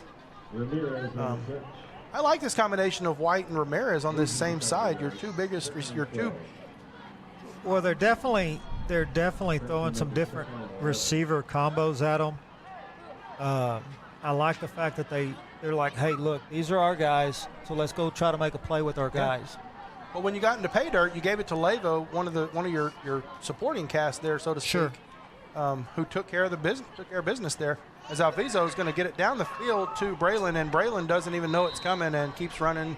And 3rd and 11. It's actually going to be 3rd and 11. Right. And once again, all he was trying to do was hit that little hole in that cover 2. I think if Braylon realizes it, turns around, he's got a good shot at some extra yardage on that play. I don't think Braylon knew that ball was coming to him at all. Yeah, it sure didn't look like it. He flipped eyes late. He saw it run by him and went, oops. I almost wonder if Braylon is supposed to turn around at some point and just missed route or something. I'm not sure. Either way, 2+2 set. Ramirez and Braylon stacked on each other pretty much, as Vizo is going to roll out their way, and he's going to go down the field and throws it, pretty much just threw it away into the ground. Yeah, no, he was really, really smart on that play. You don't want to lose more yardage. Right. 4th and 11. What do you do here, Coach? I mean, you punt the ball. And I agree. I'm just looking at, you're in the middle of the field. That's why I say the middle of the field, 38-yard line. You're in that middle range, I guess. But you got to have a good punt here. Yeah, I mean, right now at this point in the game, it's about field position with 4:32 left in the third. It's about trying to get them back around the 10, 15 if you can do it. So Rios gets the ball, punt is off, and he's going to clear. He's going to bounce to 30 and keep going, field it at about the 22. And he's going to break the tackles there. Number 8 is, and that's Lozano, I believe. And he's still going to be taken down, looks like about the 47-yard line is where they're going to mark it, 1st and 10 for the Steers. Yeah, I mean, you have them in good position. You got guys down there, just break down, make the tackle. There might have been a block in the back I thought I saw down there by one of the Steers. Looks, he definitely got a hand on him when he got his hand on the receiver, or on the returner. But it wasn't called, so it didn't happen if it wasn't called. No, that's true. But here's what we know: the Chiefs were able to stop them on that last series, make some good plays. You got a shot here. I think maybe you've kind of got something figured out a little bit. You hope as they get set here, 1st and 10, and hand off to Mentor up the middle again, and he's going to get a few yards and be taken down after about a 9-yard, maybe 10-yard gain. They're going to say 9. They're going to say 8, 2nd and 2. Yeah, now all you see is just a sweep to the right. They're just student body right. 2nd and 1 as they hand off up the middle again, and it's going to be a 1st down for the Steers, but that's all he gets is the 1 yard. So that is, who is that, 22? And we got this replay. You'll just see all they're doing is kicking out or trying to log the end with the sniffer back, and they're bringing that backside guard and tackle. So guard and tackle's pulling kind of like a counter, but they're going to log that in, so it really turns more into a sweep. So, folks, while they take care of the injured man on the field, we'll step away. Stay with us. You're watching San Angelo Lakeview Chiefs football on Concho Sports Network, presented by First Community Federal Credit Union. Pain is never planned, and recovery time is never convenient. But the last thing you want to do is wait for answers. At Angelo MRI, you are more than a number. We can get you results within 24 hours at a price you can afford. So when you need to get back into the game fast, tell your doctor you want to go to Angelo MRI. We hope you don't need us this season. But in case you do, remember, it's your health, your choice, your MRI. Welcome back to San Angelo Lakeview Chiefs football on Concho Sports Network, presented by First Community Federal Credit Union. Connor Williams walking off under his own power. Glad to see that. Never want to see a young man hurt. 1st and 10 for the Steers as they hand off again up around the end here, end around. And he's got the edge. He's pretty close. Going to be run out of bounds in the Angelo MRI red zone at about the 16. They're going to say 16-yard line. I thought he got a little further, but looks like he stepped out sooner than that. Good shield block there by 4, and then 22 just turns the corner. Yep, sure does. As they get set again, go up the middle, going to get a couple yards on that, and that is all. We can't even get through our replay, Coach, and we already got another play running. As they're going to get set again. Now it's going to be 2nd and 9 after that 1-yard gain on that run, and really a T offense. And we got the ref is down. What happened there? I did not see what happened there. But he's back up, baby. He is. I couldn't tell if somebody run into him or he just fell over. The crews are coming out to check on him, but he's all right. So. They'll reset this for him, and another running play around the end. Same play as before. Sure is, as he's going to get taken down at about the 5-yard line. 1st down, 1st and goal from the 5-yard line. Yeah, I mean their whole goal by going fast is don't let the defense change their fronts. So In pressures. first and goal from the 5. Another run up the middle by number 22, and they're going to say he's not going to get in the end zone there, as he's going to be taken down at the 2-yard line. Second and goal from the 2. As they're going to come out, get ready, and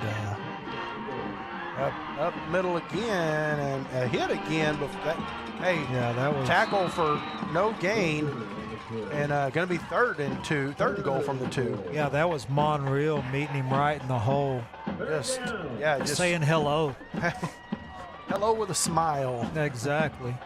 And Chiefs, with that goal line defense here, stepping up here right now for the last 2 plays, as third and goal from the 2, as they're going to hand it off again up the middle, and he's going to be.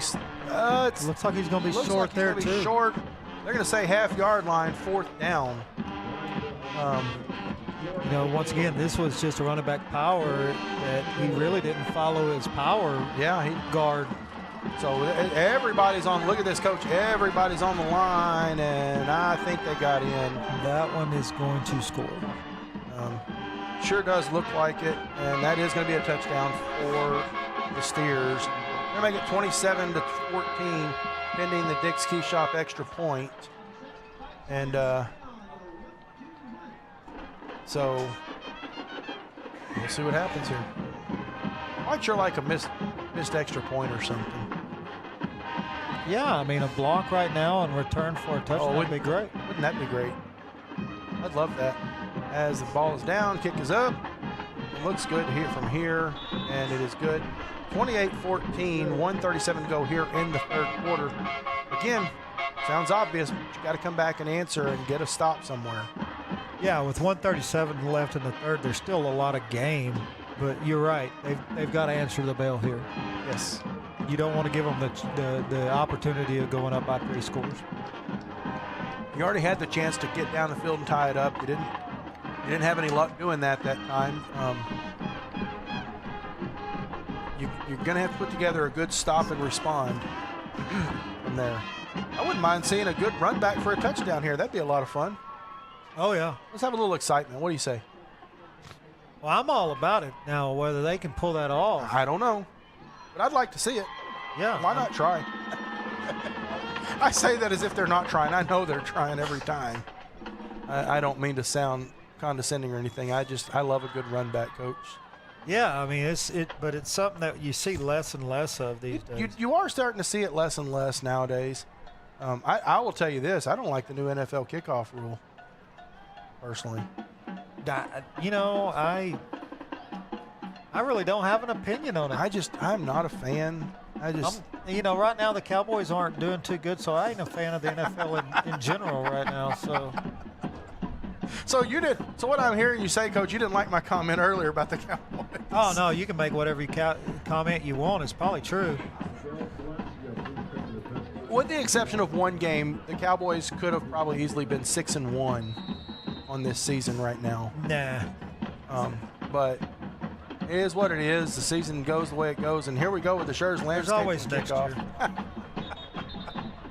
As the ball falls off the tee. I was just saying the ball fell off the tee. Look, I'm going to put this in perspective. I was in college the last time the Cowboys won a Super Bowl, and I'm a couple years away from retirement, so that's kind of depressing. I was finishing up high school. But again, you're not that far ahead of me, Coach. I was about to say, I was a senior in high school when they won it the first time in '93. And there's the kick, as it's going to be fielded at the 10-yard line by Kendrell Mitchell or Johnson. And Coach, look at this. I'm about to say you almost dialed it up there, big guy. Oh my goodness! Great return back to the. They're going to mark it. Where are they going to mark that? At the 47-yard line. Great 37-yard return. Nearly did it. He only had a couple of guys to beat. I mean, because the C parts for him right there, and he just takes advantage. And he's only got a couple of guys left to beat, and it's always the last one to get you. But Isaac Martinez finally wrestled him out. Kentrell Johnson, great 37-yard return, sets up 1st and 10 here for the Chiefs, and a 2-1 extra man in the back set, extra protection there for Alviso. Braylon White going into motion there as Alviso pulls the RPO. He's going to roll to his right, and he's going to have to take it himself, and he's going to get positive yardage, but only about a yard positive yardage, making it 2nd and 9 yards. And now they're not even going to give him credit for 9. They're going to get him right back to the line of scrimmage. I thought it was pretty clear as day. He jumped out at the 48, but hey, maybe I'm wrong. Let's see. We got the Alpha Paving Instant replay here. No, I would say you're probably about right. That's what I thought. I thought it was only a yard, but you see how that referee got out of the way? Yes, he did. That's all I'm going to say about that, Coach. As they get set 3-1 to the left side, Rios on the right-hand pocket for Alviso, and handoff to Rios up the middle. He's going to get across the 50, 45. He's going to get the first down. 30. He's going to be down at the 37-yard line. Great little 15-yard run there, Coach. Yeah, he slipped right behind the tackle and just bounced outside. Just see him get behind 60 right there, and then he'll just bounce out off of that counter and then get up vertical on the field. Tried to throw him around, and he tried to stay on his feet, couldn't quite, but that's okay. Yeah, as we're going to see Ramirez come into the game. Rios, maybe a little tweak on his ankle right there, something. Maybe look like a little bit of an awkward landing. You definitely want him healthy, as he's also your kicker. Right. So 1st and 10, 37-yard line for the Chiefs here.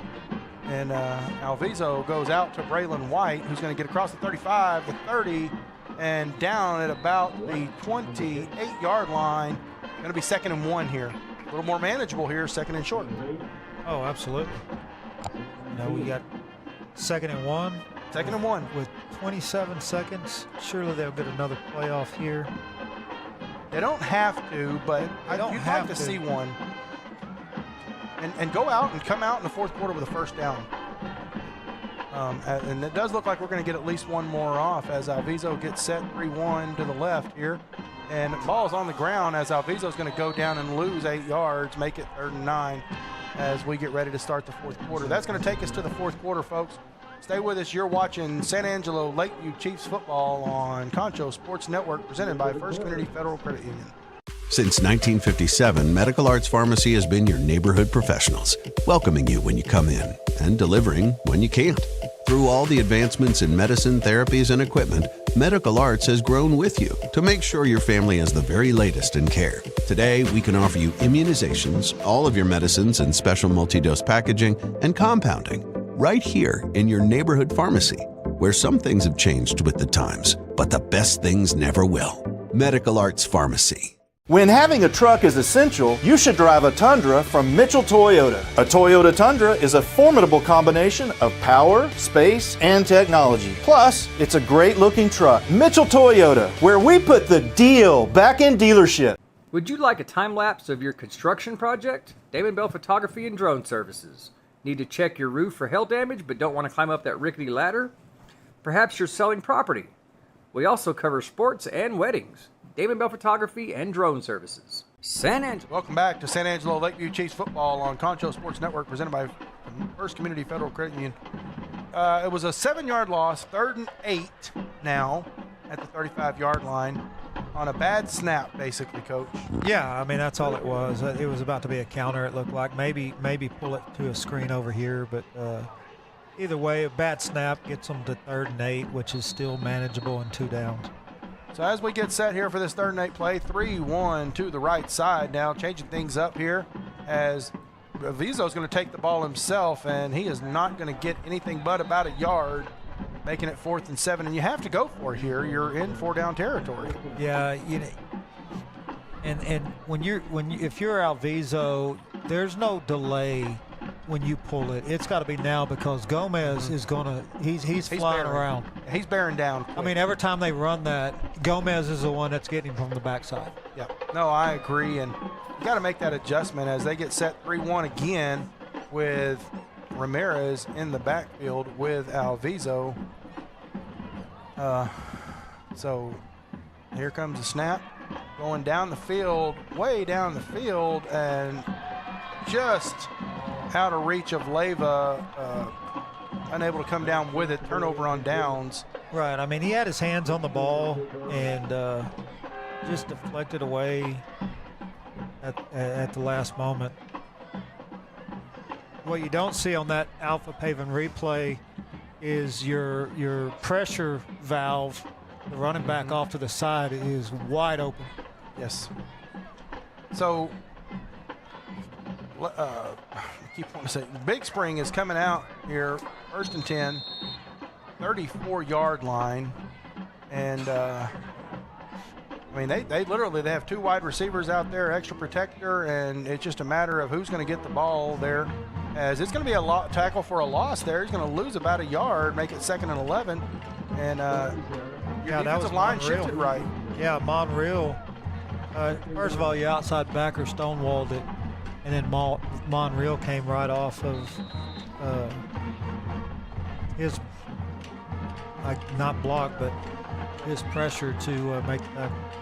And so we'll step away while they take care of this young man. This is San Angelo Lakeview Chiefs football on Concho Sports Network. San Angelo, it's time to invest in your home and protect your future. Olivas Restoration and Solar, your trusted partner in roofing, solar, insulation, and fencing. Call Olivas Restoration and Solar today for your free consultation.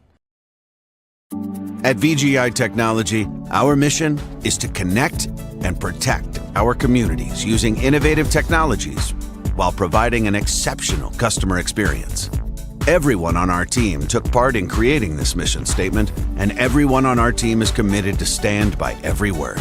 So for your home and office internet, security, cameras, and smart technology, call on your neighbors at locally owned VGI. VGI, to connect and protect. Welcome back to San Angelo Lakeview Chiefs football on Concho Sports Network, presented by First Community Federal Credit Union. Down in that play was Diego Paez, not a player you want to lose. He's coming off holding his arm and shoulder, not sure what's going on there. Wish him the best, whatever's going on there. You certainly don't want to see a bad injury for him. But either way, he will not be in this play for sure as we get set here for this 2nd and 11 play. Yeah, no, they'll evaluate him this play as number 22 takes the ball and runs for a 1st down and then some. As a matter of fact, he's not quite going to get down the field. He's going to be run out of bounds at the 30-yard line. Yeah, so Garza with a big gain. You'll see him just bounce it outside on the Alpha Paven instant replay. We were talking if, they get set and they're going to get Yanez from behind as he has to scramble and only gets a yard, 2nd and 9. A win here by Big Spring pretty much gives Andrews, at this point it looks like, the district championship. You would think so, yes. Because what that does is it puts Pecos at 1-1, Big Spring at 1-1, Lakeview at 0-2.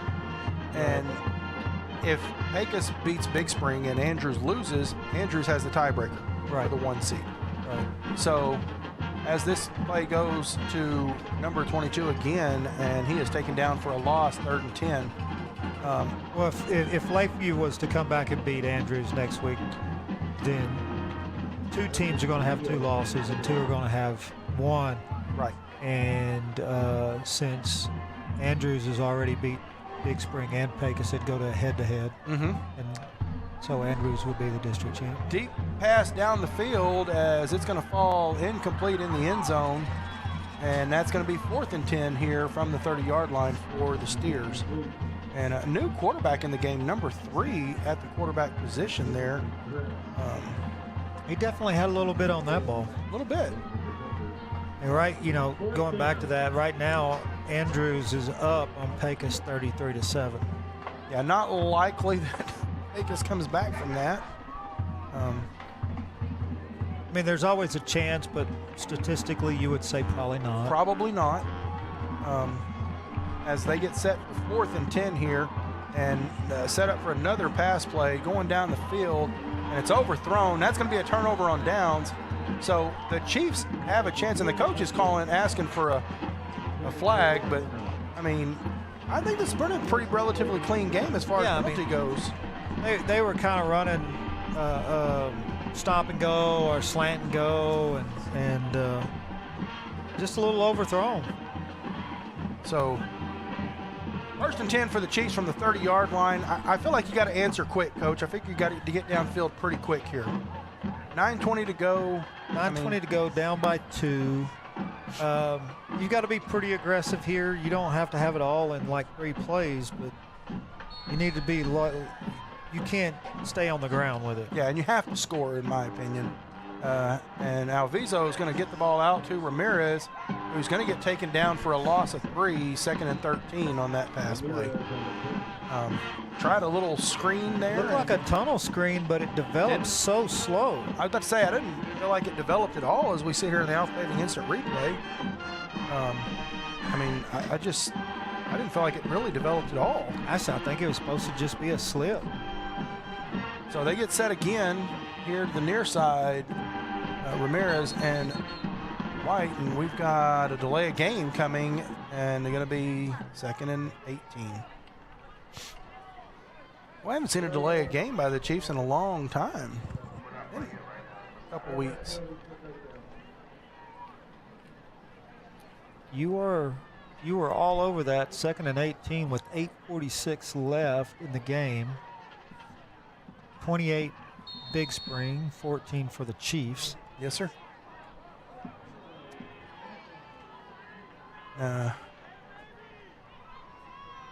They get set. Well, I thought they were going to get set, and then they all looked up again. I'm watching. And I'm more worried about you're going to have to call a timeout here.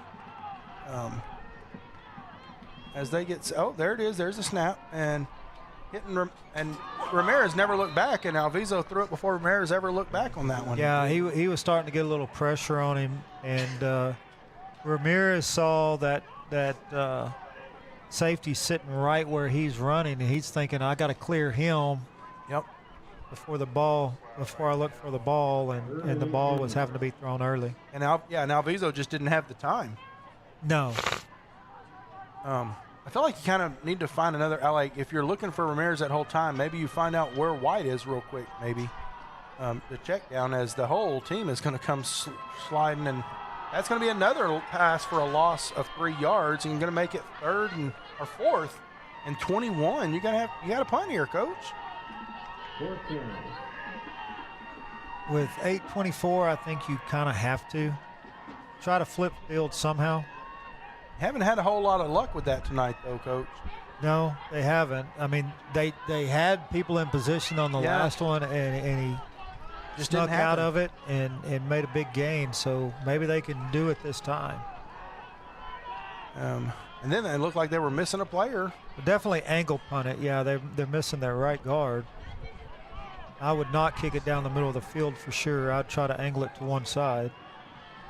And that kick is up and fielded at, muffed at the, there it is. Look at that, That's the play that they break. And who is that? That is Coombs, muffed by the returner, and Coombs comes up with it at the 34-yard line. As we see that on the Alpha Pava instant replay here, and I mean, just flat out dropped it. He flat missed it. He overran it. And what a break for the Chiefs. And 1st and 10, 34-yard line for the Chiefs. And you got a break, Coach, as they hand off to Ramirez up the middle, and he's only going to get about a yard, 2nd and 9.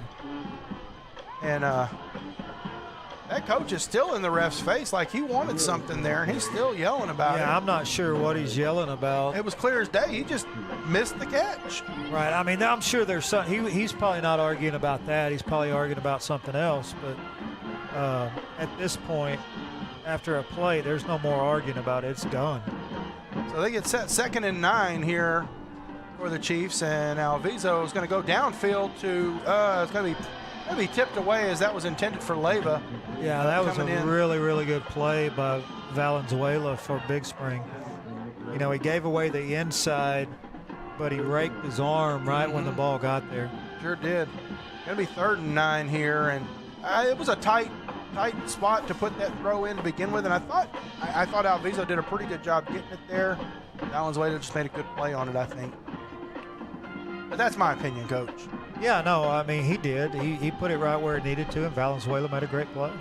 3-1 stacked to the left here as they get set here, and Alviso's going to Braylon White with the catch down at the 19. That's going to be a first down inside the Angelo MRI red zone for the Chiefs.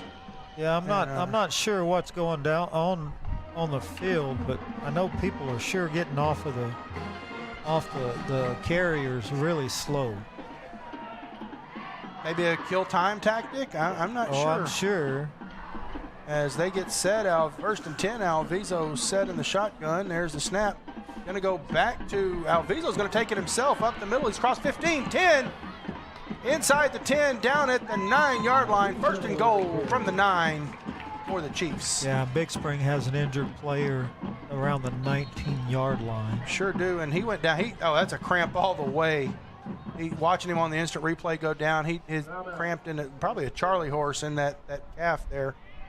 And now I'm going to tell you, that's one of the worst injuries it feels like. You just, at my age, I get those in bed. I'm laying there and I get a Charlie horse in bed, and it feels like one of the worst injuries in the world. Well, it ain't fun for sure. And I remember but I'm hoping right now that that's all it was. Yeah. It definitely looked like he was grabbing his lower leg.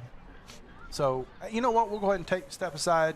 This is San Angelo Lakeview Chiefs football on Concho Sports Network, presented by First Community Federal Credit Union.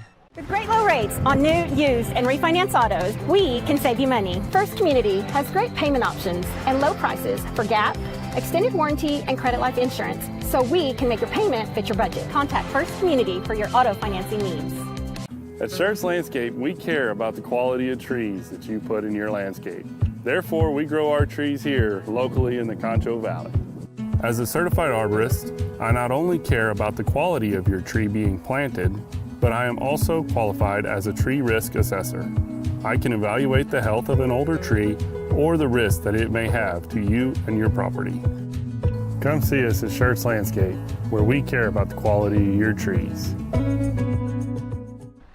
Welcome back to San Angelo Lakeview Chiefs football on Concho Sports Network, presented by First Community Federal Credit Union.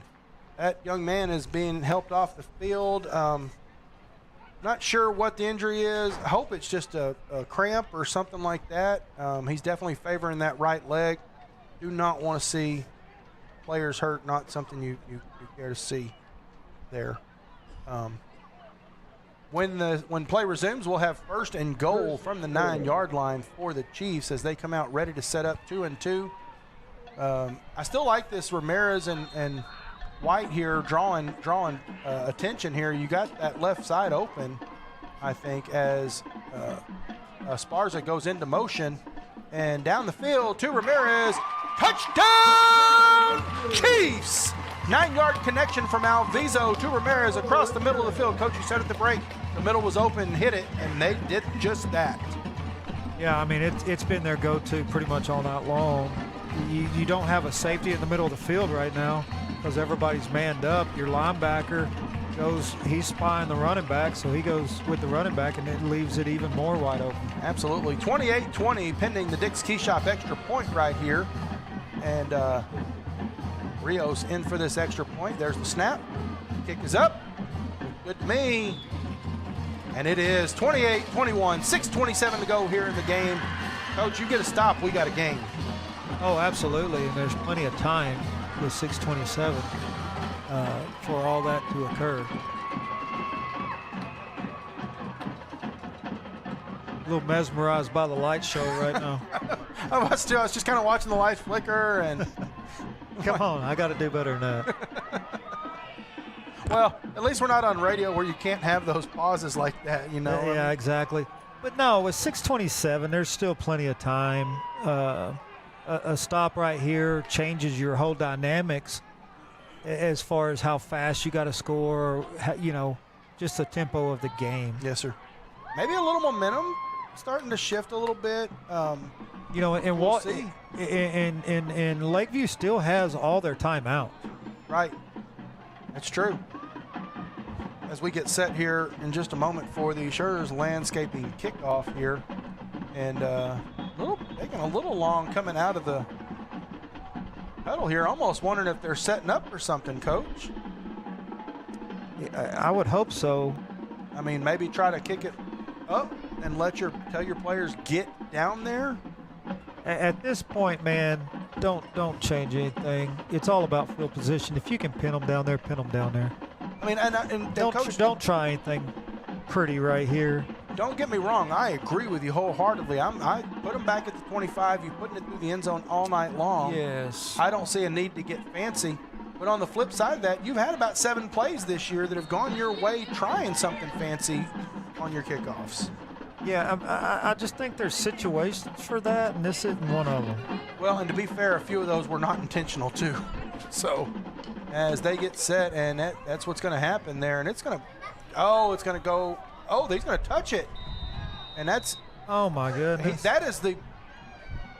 He touched it out of bounds. That shouldn't be a penalty, right? No, it's a penalty because it went out of bounds.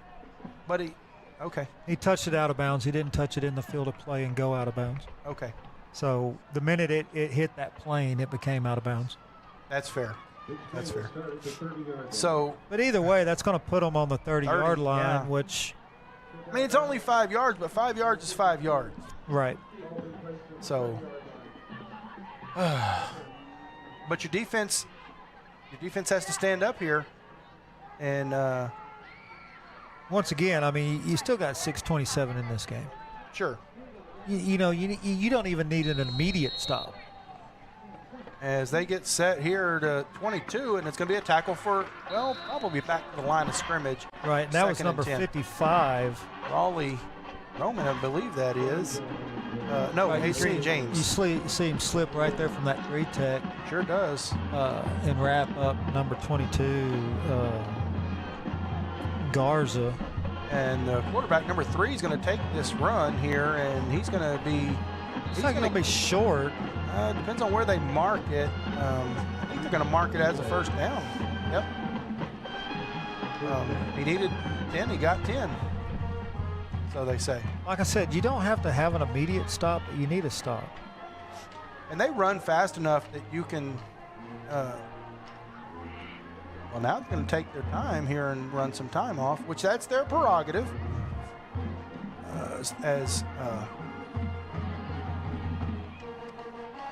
Yeah, I can't see them taking too many shots here. Mentor set up in a tight end position here. Really, as number 22 gets the ball. No, they kind of, I don't know what they ran there as the quarterback came out with that and ran around. The quarterback is now Marcus Rios. That's just a cutback. It was supposed to be a Q counter, and he just cut it back. In the end, 6-yard gain, 2nd and 4 here for the Steers. And now the Steers are starting to take a little bit of time to run these plays. Rios is going to go over to the sideline, and he's going to bring the play in from the coach with about 13 seconds to go here. Yeah, they're going to use all 11, the play clock for sure. 10 on the play clock, and slowing the game, trying to slow the game down here a little bit. And Rios steps back, and he's going to try and take it himself again, but he is going to be stopped short of the first down this time, and about 2 yards short, 3rd and 2. I feel like if you're Big Spring and you don't get the first down here, do you risk turning it over right here on downs? No. That's my thought too. No, it's all about field position at this point. You want to make them go 90-95 if you do not get a first down right here. But the fact that Big Spring's using as much time as they are, that's telling me that they feel pretty confident about making a first down. I would agree with you, as we're going to bring in number 60 there. Number 60, Sebastian Heredia, is going to come into the game. A little bit more size there on the line, I think. And we're going to have a timeout called by Big Spring. Really? I did not see that coming. So we'll take 30 seconds. Stay with us. You're watching San Angelo Lakeview Chiefs football on Concho Sports Network, presented by First Community Federal Credit Union. Save $10,000 on a new 2024 GMC Sierra 1500 truck. That's right. You could save $10,000 on a new Sierra Pro Crew Cab. Drive a new GMC Terrain and save $5,000. Or save $5,000 on a new Buick Encore. $10,000 off a new GMC Sierra. $5,000 off a new GMC Terrain. Or $5,000 off a new Buick Encore. That's huge savings. Mitchell Buick GMC, your hometown dealer. Welcome back to San Angelo Lakeview Chiefs football on Concho Sports Network, presented by First Community Federal Credit Union. What are you thinking here, Coach? Well, I think that during that timeout, they probably called 2 plays. That way, if they don't get the third, they immediately go for another one, trying to surprise them. As they're going to run up the middle, they're going to get the first down, it looks like, but not much more than that. Either way, that's all you needed for a new set of downs, 1st and 10. Right now with 3:47, if you're at Lakeview, you gotta hold them on first, and probably start thinking about using your timeouts. But you gotta have the hold here. Yes. And it's of the utmost importance, as we have about 15 on the play clock as we keep going here. And they get set, and another quarterback, as he's going to be taken down way back out, about a 5-yard loss, and that's what we got. Timeout Chiefs, with now 2nd and 15, or 2nd and 14. So 2nd and 14, 2nd and 15, 5-yard loss, big loss there, as we see that right there on the Alpha Paving instant replay there. Chiefs, they did their job for the first down, and got to kind of have a repeat performance here. Right. No, you do, and then another timeout before 3rd down. And then I feel like if we're trying to do some, I'm doing a little reading the future here, Coach. Sure. But if you get the stop here, I have a feeling Big Spring tries to get fancy on that 3rd down. But if number 3 is the quarterback for them now, I'm not sure why we haven't seen number 10. I didn't see him go down with injury, Yanez, but number 3 he's overthrown every throw he's thrown so far. Not really had a lot of success so far throwing the ball downfield on the if they decide to get fancy like that. But first, before we can think about any of that. Well, at 2nd and 15, you got to be a little more aggressive. And what's going on here? We got something called here.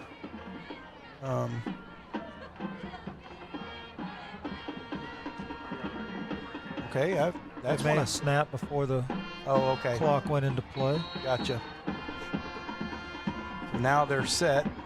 Play clock's going, and it's going to be a counter. And it's going to be another tackle for a loss, a 2, going to make it 3rd and 17, and another timeout taken. Only 6 seconds burned on that play. Right, and that was a great job by Connor Williams coming from the backside to get him down for another loss. And so now you're 3rd and 17. If you're the Steers, you're gonna have to throw the ball to get a first down. It feels like. Yep. Well, either that or your thought is, let's make up a few more yards. It kind of depends on what you think your punter's at range is. If you like it, keep it on the ground. If you think you want to pin them and make them go 95, then you run your nice little quick route. And if you don't trust your punter? I mean, Mentor's the punter. We've seen that, number 13. If you don't trust your punter, I mean, he's only been kicking about 20-yard, 30-yard aggregate punts. Right. So that's why I'm thinking you either have to have a quick throw, something short, a high percentage throw. Sure. Just trying to get 5 or 6 yards to make them go further. But you got to complete it too. You do. And they've had some issues. But it looks like they're going to stay on the ground. Very possible. That's what I'm thinking. Although I like the slant right now. And here we go, as it is a run play. And that's going to be a hold, but it doesn't look like it's going to be called. But he's only going to get about 4 or 5 yards on that. if that. If that looks like 2 yards, maybe three. Yeah. Yeah, he's going to get 3 yards on that, 4th and 14, and you have to punt, right? Yeah. Yeah, no, there's no doubt. You got to punt. I mean, I'm going to give him 5 yards on that. Maybe you try to draw him off, take a 5-yard loss, because at this point it doesn't matter.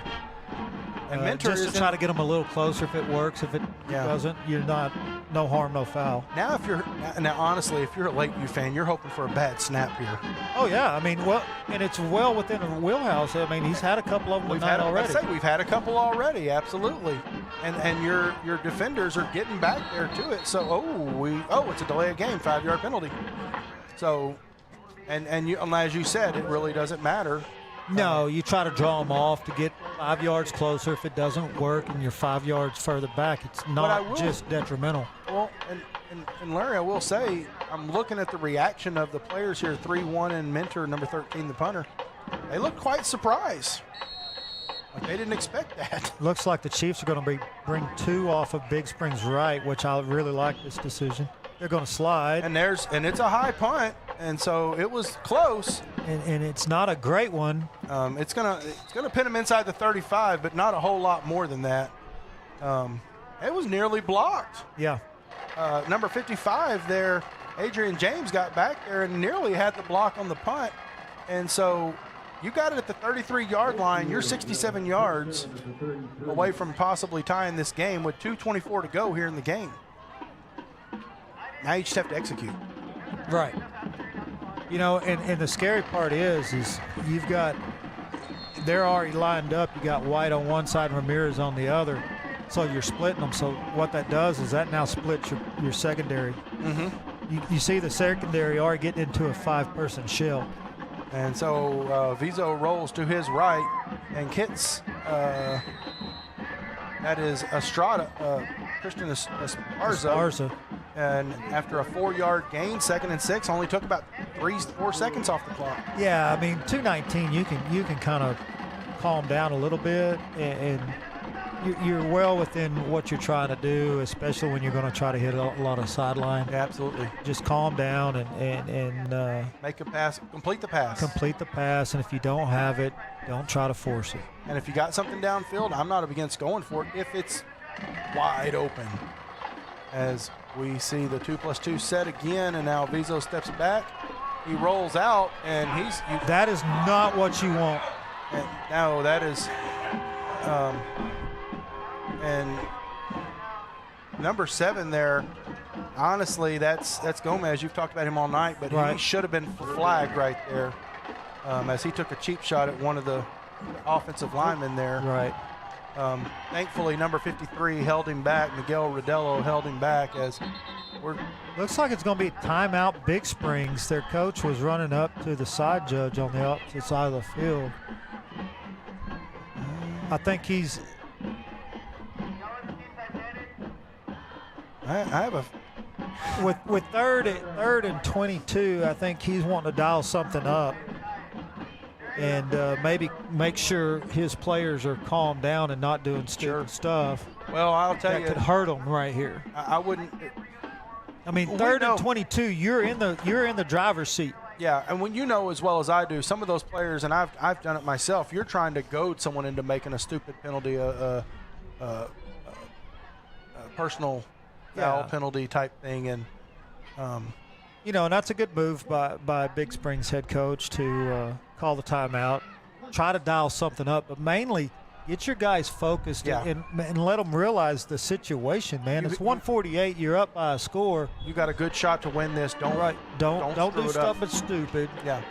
And you know, let's see what we can dial up now. A lot of people say, well, that's crazy because it gives Lakeview time. Well, it does. You know, they've got. But it's a risk you have to take. They got 2 downs to go 22 yards. But it doesn't all have to be done in this one. That's right.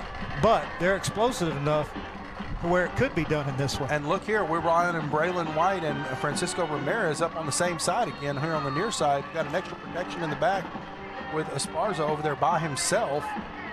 Yeah, I can see him singled it up. And so Ball's going down the field and nearly intercepted, but it is not. 4th down as the ball falls incomplete.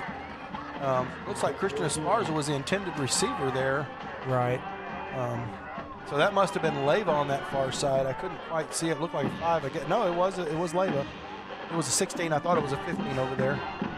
Esparza was the extra slot receiver there. So now you should see Big Spring backing up at least their safeties to the first down marker. That way everything's in front of them. We know this offense can be explosive, but the game is right. This is the game right here. Yeah, this is for San Angelo Lakeview Chiefs here. And there's the snap and going down the field, and it's in the area of Braylon White, and it's going to fall incomplete, and that's going to be a turnover on downs. And yeah, that was number 9. Even with a timeout, Hughes for Big Spring kind of knocking it out of the air. Yeah, even with a timeout, you can kneel the ball out, kneel the game out from here on out. Or yeah, even with Big one Spring. timeout, with 1:35, you've got the clock on your side. So, yeah. Good game. Well, it's everything we thought it would be at the beginning. We knew it could go either way. Yeah. These are both pretty evenly matched physical teams. And relatively clean of penalties. Yes. To me, that's the thing that stands out is we've seen a lot of games with Lakeview that not necessarily Lakeview getting a bunch of penalties, but both sides with a lot of penalties. We've seen a lot of penalty-ridden games here over the course of this season, and this one was, I bet we only had 6 penalties all game. Probably. It's been a pretty clean game. Yeah, and most of those were an offsides, a couple false starts, and a couple of delay of games. Now, don't get me wrong, it's gotten chippy at times. It has. But both teams have been able to control that and kind of stay focused on what the main point was. Right. As 50 seconds to go and counting here. Yeah, if it doesn't, they're going to have to kneel it one more time, which won't be a problem.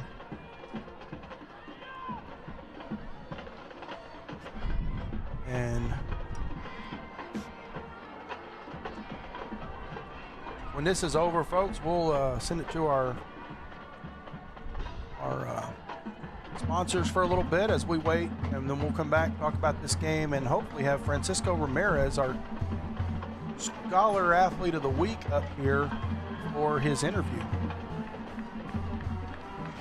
And that's going to be the end of the game there, folks, as that clock is going to tick out. Your Chiefs are going to fall to 0-2 in district, 2-7 on the season. The Big Spring will go to 1-1 in district on a 4-5 on the season. 28-21. Big Spring will walk out of here with the win. Next week, the Chiefs will be on the road in Andrews, Texas, to take on the Andrews Mustangs, who have most likely defeated the Pecos Eagles tonight and taken a 2-0 lead with putting Pecos and Big Spring to play for 2nd and 3rd place next week, likely. Right. So while they do the songs and all those things, we're going to step away. Stay with us.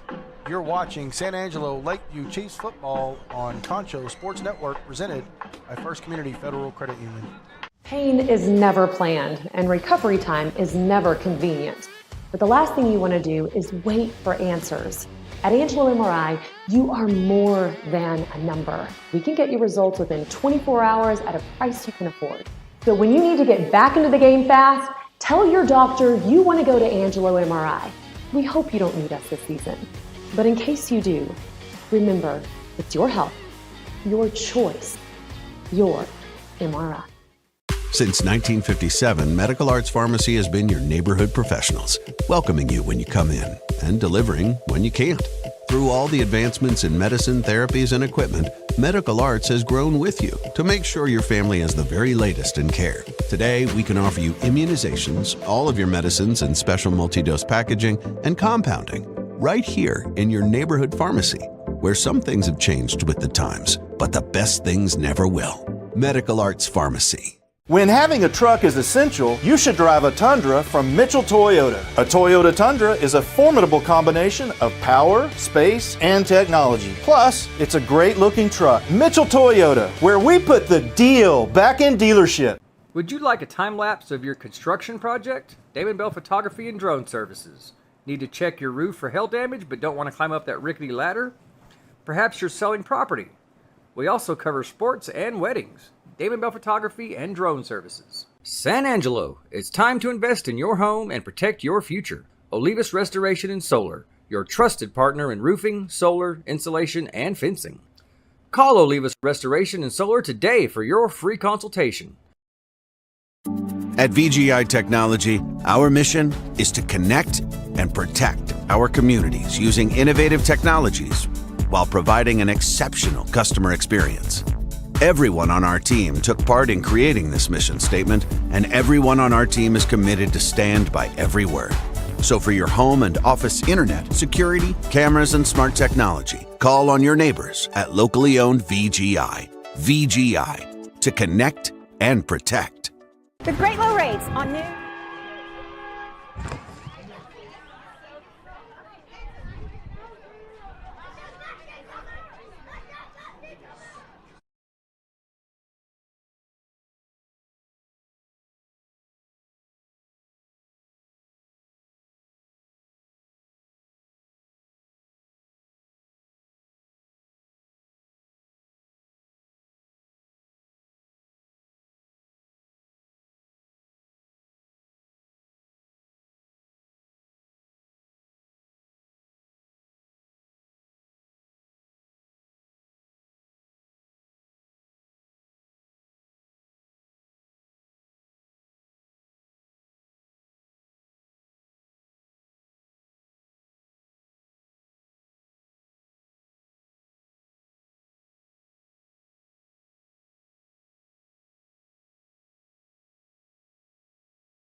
say that whenever he recruited football players, if they didn't run track or play a spring sport, he didn't talk to them.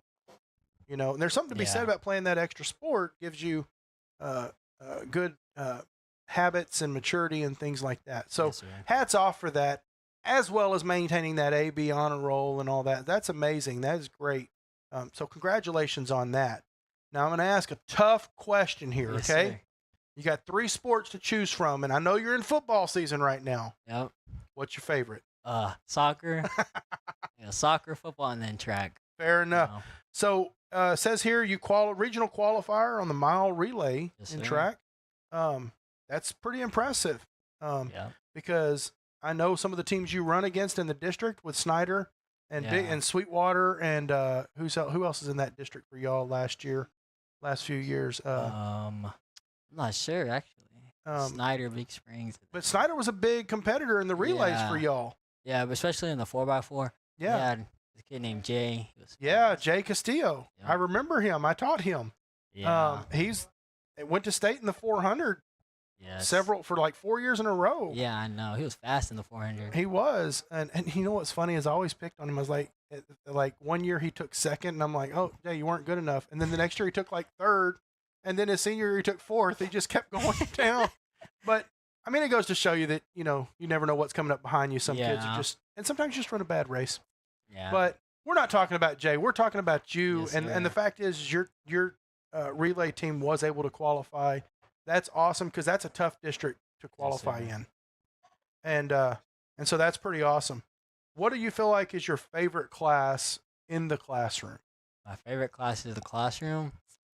And you can't say art, right? Or PE. I don't got art or PE, so I would lucky say forensic science. I mean, it's interesting, and we do a lot with like trying to find like stuff like forensic scientists do. CSI stuff, that's really cool. I never could get into that because I just thought, you know, stuff like blood and stuff was just icky. Yeah. You know, you can say icky when you're my age, so. What's your least favorite class? English. Fair enough. I never was an English guy myself. I was more of a science guy and math. Yeah, English is just tough. I have English for a dual credit. Okay. So.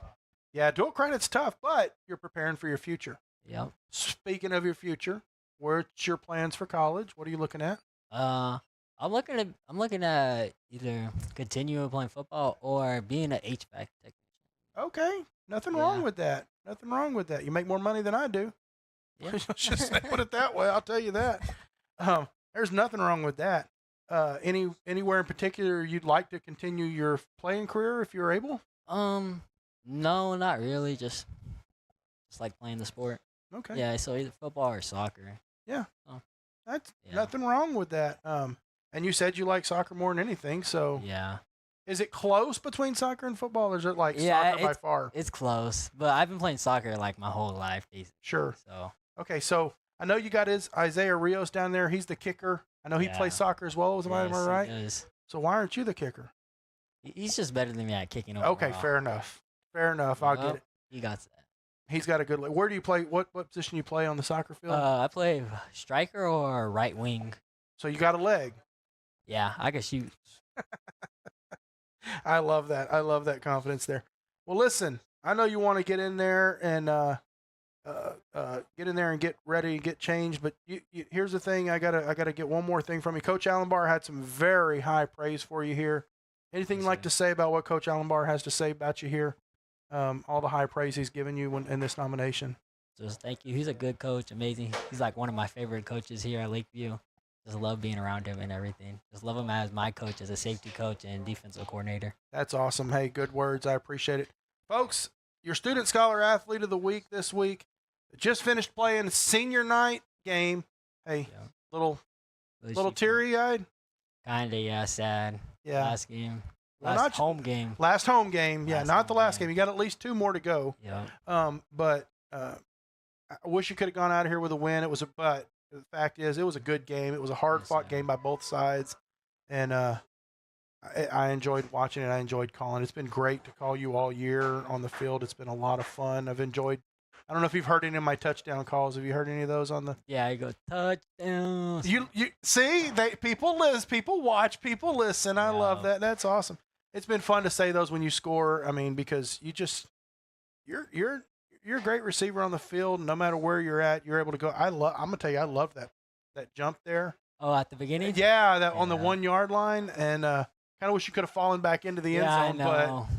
but that would have been just an icing on the cake. But you've made some amazing plays, very explosive player. It's been great watching you play this year. Congratulations on being the Student Scholar Athlete of the Week. Thank you. And wish you luck going forward. Thank you, sir. All right, folks, have a good night. This has been Zachary Carlock, play-by-play for your Lakeview Chiefs with Student Scholar Athlete of the Week, Francisco Ramirez. Have a good night, folks, and stay safe.